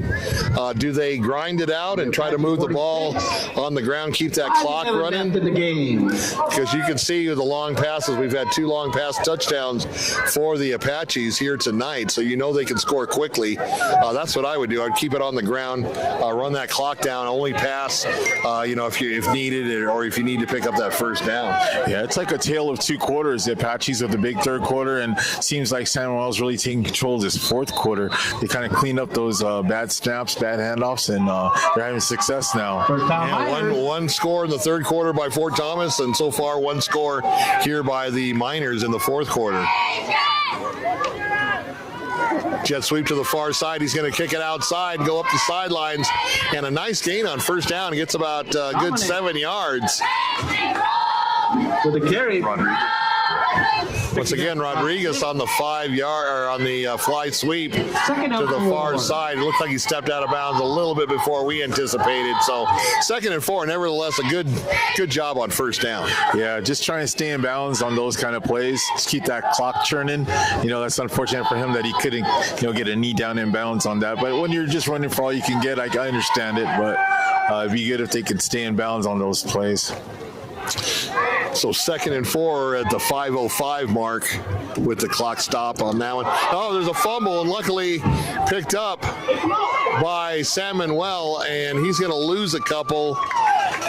Looks like about 4th and 6, but that could have gone the other way, and that's not something that you want if you're a Miner fan. Yeah, it'll be about 3rd and 6. 3rd and 6, okay. 3rd and 6 coming up. 4:59, so under the 5-minute mark. That could have been disastrous. Very, very much so. Yeah, the Jet with the heads-up play there to get on that ball. Glad you could join us here. Once again, a great game on our Friday night Spotlight Game of the Week. So 3rd and 6 now for the Miners, trying to get that go-ahead score. And it looked like they jumped off sides, which is now going to make it 3rd and 11. Not something you want happening at this point in the game. Miners are going the wrong direction. They're just had all the momentum in the world, and they're just letting it slip through their fingers with the mental errors. The bad snap and now the motion penalty before the snap. So 3rd and 11, clock running down. They're going to snap it probably under 4 minutes and 20 seconds left here in the game. Here comes the blitz. They got the screen set up if they want it. There it is, going to the far side. Once again, Rodriguez gets the first down on great effort. Had a couple of cool blocks initially, but the second part of that run he did all on his own. And that was Decker, and just a fabulous play and what a great time to do it. 1st and 10 for the Miners. 13 yards on that carry. That was so they needed 11 and they got 13. I don't know how they weren't flagged for illegal man downfield, because basically their whole offensive line just shot out like a run play. Yeah, that was they missed one there, but good for the Miners. They'll take advantage of it. And around, coming to the near side, gets away for one, still on his feet, jitterbugging through the middle of the field now, and he's going to be stopped about the 30-yard line. Good enough for about a 4-yard gain. Clock continues to run at 3:14 and counting. And 2nd down and about 4 Pick up a 5. for the Miners. The Jet better watch his ball security. He was carrying that ball out pretty loose in some traffic there. So you don't want to bring the loaf of bread home from the store and drop it. No, sir.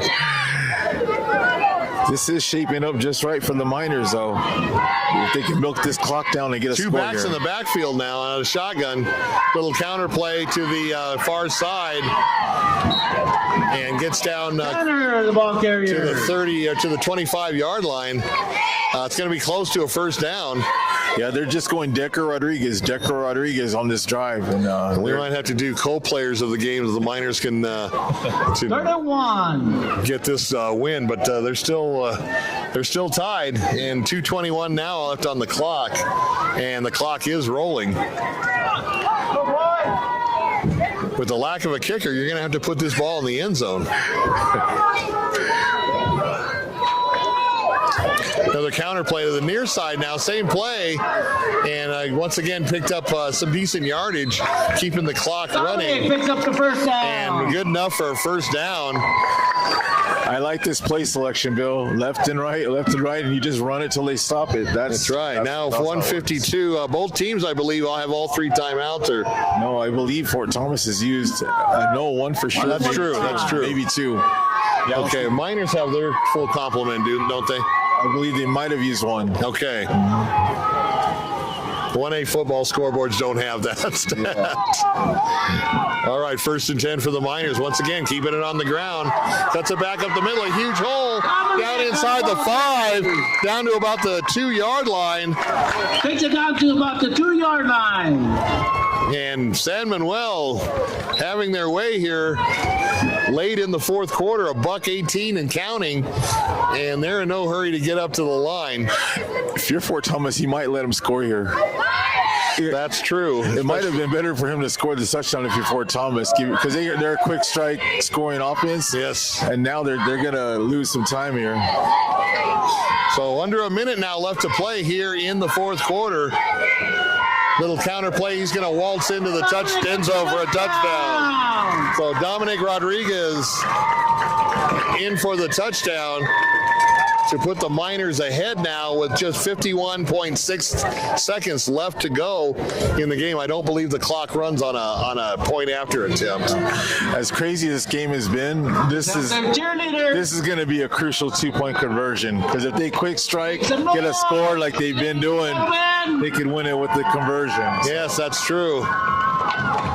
Now, you know that Ivy's going to probably only rush 2 again, but you may want to do a delayed blitz, maybe from that middle linebacker, drop him back like he looks like he's going into coverage, and then shoot him right up the middle. Great play call. And he waltzes in on the far end for the 2-point conversion. So Fort Thomas can only tie if they get the touchdown with 51.6 seconds. With that success that they had running left and right with Decker and Rodriguez, they left the bootleg perfectly set up, and I'm glad the coach, they sat on that play, because it's been open this whole drive, and he waited for the right moment to call it. That was definitely a great call on that naked bootleg to the far side. There wasn't anybody within 10 yards of him as he waltzed into the end zone for the 2-point conversion. Score 40-38. Once again, Ramon, coming down to the last minute on these spotlight games of the week. A 1-score game again, Bill. You know Ray's got to be loving it. Ray's good luck. Good luck. If you produce a high-quality, top-rate show like this, you got to have a good product. So. Well, Ray is always in HD. So. Yeah, he is. All right, so. The kickoff. Well, if they got a trick play, now's the time to use it. Well, you definitely want to kick it semi-deep. You don't want to kick it short. So it went over the second line, and that's key. It's rolling on the ground. Now the clock starts. Picks it up about the 15-yard line and run out of bounds. The clock was going to stop anyways on the change of possession, but now you got 42.3 seconds left to go for the Fort Thomas Apaches. Yeah, I'd have Rodriguez as the deep safety here, because he has the speed. If anybody gets by someone, he can track them down, keep them in bounds. Well, that's one thing. If you're San Manuel, you do not want to let any receiver behind you. Even if they get a 20-yard gain, you want to keep them in front. 42.3 seconds left, and I believe they called a timeout, which only is going to leave them with one timeout, unless San Manuel called it. I didn't see. Might have been San Manuel, because they want to probably talk over the defense. You may want to try that middle linebacker delayed blitz, or line up with a 2-man front like they have been most of the second half, and then just put rush 2 guys up to the line before the snap to kind of throw off any type of audible call. I agree with you 100% there. It's that 8-man football insight, right? Yeah. Watch the hook and ladder here. That's true as well. That's a really successful play with the wide open field. Especially an 8-man with a wide open field. Okay, here we go.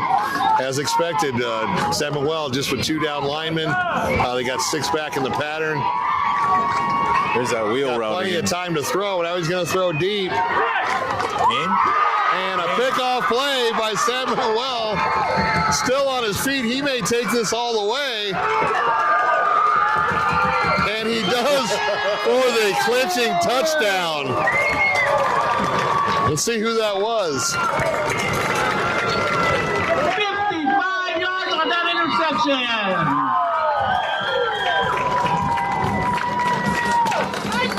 Tanner Decker. So Decker Decker. I think we got to give the nod to Tanner Decker on our spotlight player of the game on snuffing out any type of opportunity or chance that the Apaches had, and now and especially turning it into 6 on the 55-yard run back.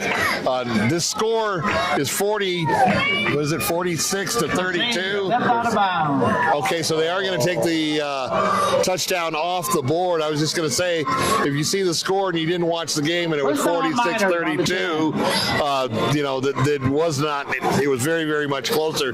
You can go into the victory formation pretty much now. 23.1 seconds left. They got one kneel down, and they are the victorious team here at home on our Spotlight Game of the Week. Well, with him not scoring that touchdown, that kind of puts the Jet back in pole position. So that's going to be a tough decision. That's true. But just getting the interception, I think, might seal it for him. Yeah. Maybe co-players of the game. I'll have to ask Mo, the mortgage lady, if she wants to do 2 certificates. They might deserve it tonight, especially getting their first win of the season from the Miners. That's another big point, yeah. First game, take that goose egg off. And that's going to do it as the clock runs down to 0. Our final score, the San Manuel Miners 40 to the Fort Thomas Apaches 32. Once again, thank you for joining us on our 5-2-0 Sports Talk Spotlight Game of the Week from San Manuel, Arizona. Stay tuned for the post-game show coming up in just a second.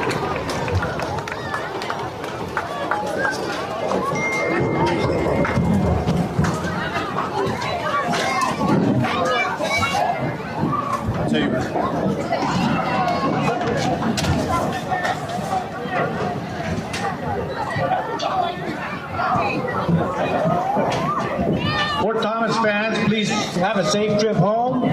Miner fans, be careful going home. Miner fans, the bars are open until 2. And welcome to the Barnfire Grill post-game wrap-up show, brought to you by Barnfire Grill at the corner of Cortero Farms and Thornydale in the Bashes Shopping Center, where they're cooking everything on the farm. I'm telling you, they've got the best food. Their chicken is great. Their pork ribs are great. Their steaks are awesome. I had prime rib the other night when I ate there. Another just a great thing. Anything you order on the menu, you're going to be very satisfied. And don't forget, not only do they have good food, they have one of the best sports bars in town, and certainly one of the best in Marana, and that's Barnfire Grill. If you are looking or have a big party function, a family reunion, or maybe an office party, they do have a banquet room available. Just make sure you call them for availability. But what a game, 40 to 32, just a knockout fight until that last drive. Fort Thomas could have came back and potentially tied it had they got the touchdown, the 2-point conversion, and Decker just took that chance right away with that touchdown. We thought initially he ran it back 55 yards to the house, but he did stay up out of bounds. But nevertheless, there was only 23 seconds left on the clock, a quick kneel down, and the Miners get their first victory of the year. Bill, for all the wide open play that we saw for most of the game, it came down to San Manuel just making a nice methodical drive, leaning on the running game, going left and right with Decker and Rodriguez. They basically ran the air out of the ball, ran the clock out, ran that last drive to perfection. Great job by the coaching staff, sticking to their guns and seeing that they had a good advantage there, took advantage of it and ran it right down the field and iced the game for their first victory. No, terrific effort by the Miners, and really they hadn't used that ground game except for right in the first couple of possessions of the first quarter, kind of let it go dormant when they went to the pass, and then that last drive where they really needed to shorten the game and use that clock and take that clock down where Fort Thomas would not have a lot of time left on the clock and would basically left up to maybe a miracle play to get them back in the game, and that didn't happen because of the fact that Coach Ivy for the Miners went, like you said, went left, went right, went up the middle, and got good enough yardage, especially on first down when you're looking at 2nd and 5, 2nd and 4, because you got a good gain on first down. That totally makes your play calling easier from there on out.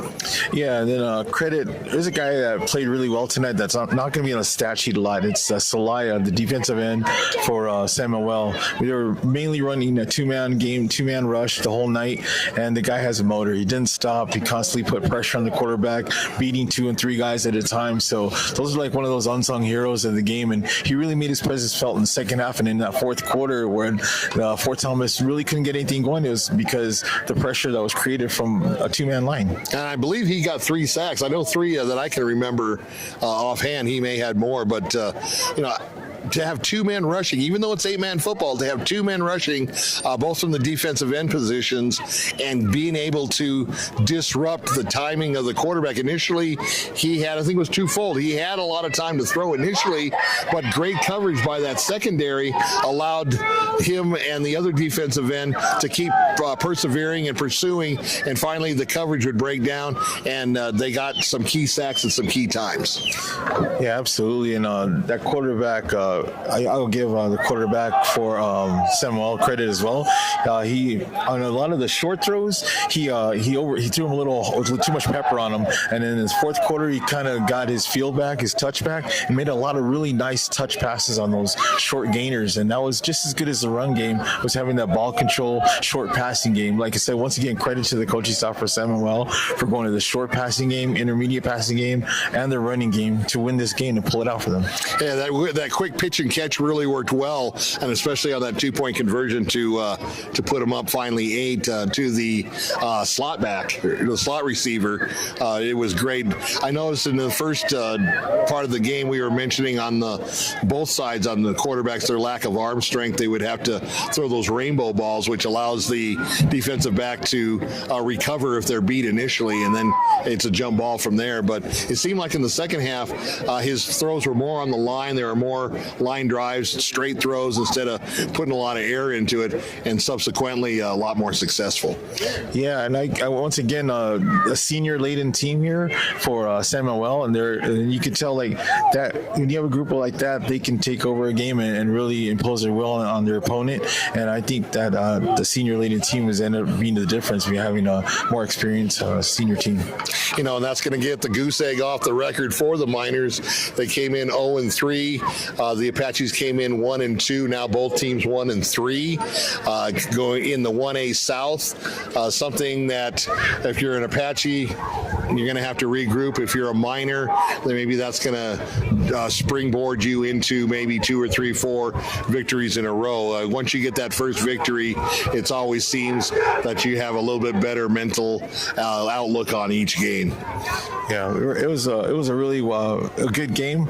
It was a little wild at times, really unexpected, like especially early on, not punting the ball when they both had decent punters on their squads, and they just decided to go for it on 4th and longs in their own territory. Like I said, nothing was by the book, but at the end of the day, in the fourth quarter, these kind of got more traditional. They did go by the book, and it ended up paying off for them. Do you expect anything less than 8-man football? Nothing less than that. Nothing less. All right. Once again, the final score of 40-32 in favor of the San Manuel Miners. I want to thank Athletic Director Gracie, and also Coach Ivy, the head coach of the Miners, for everything they do, laying out the red carpet for us here at San Manuel at Miner Stadium.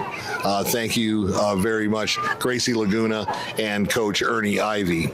So that's going to wrap it up for us here. Ramon, once again, thank you very much for having some great analysis. I mean, this was terrific, made my job a lot easier, and I think we made a pretty good team these past 2 weeks. Yeah, it's been a lot of fun, Bill. Thanks for the invite, and I'll be your backup, and hopefully like a shout out to David Adams. Hopefully he's on the mend, he feels good, and he'll be back in his normal post, and I can watch on the other side of the screen and watch you guys do your thing. He does a great job, and it's awesome having him and his talents here for you for 520 Sports Talk.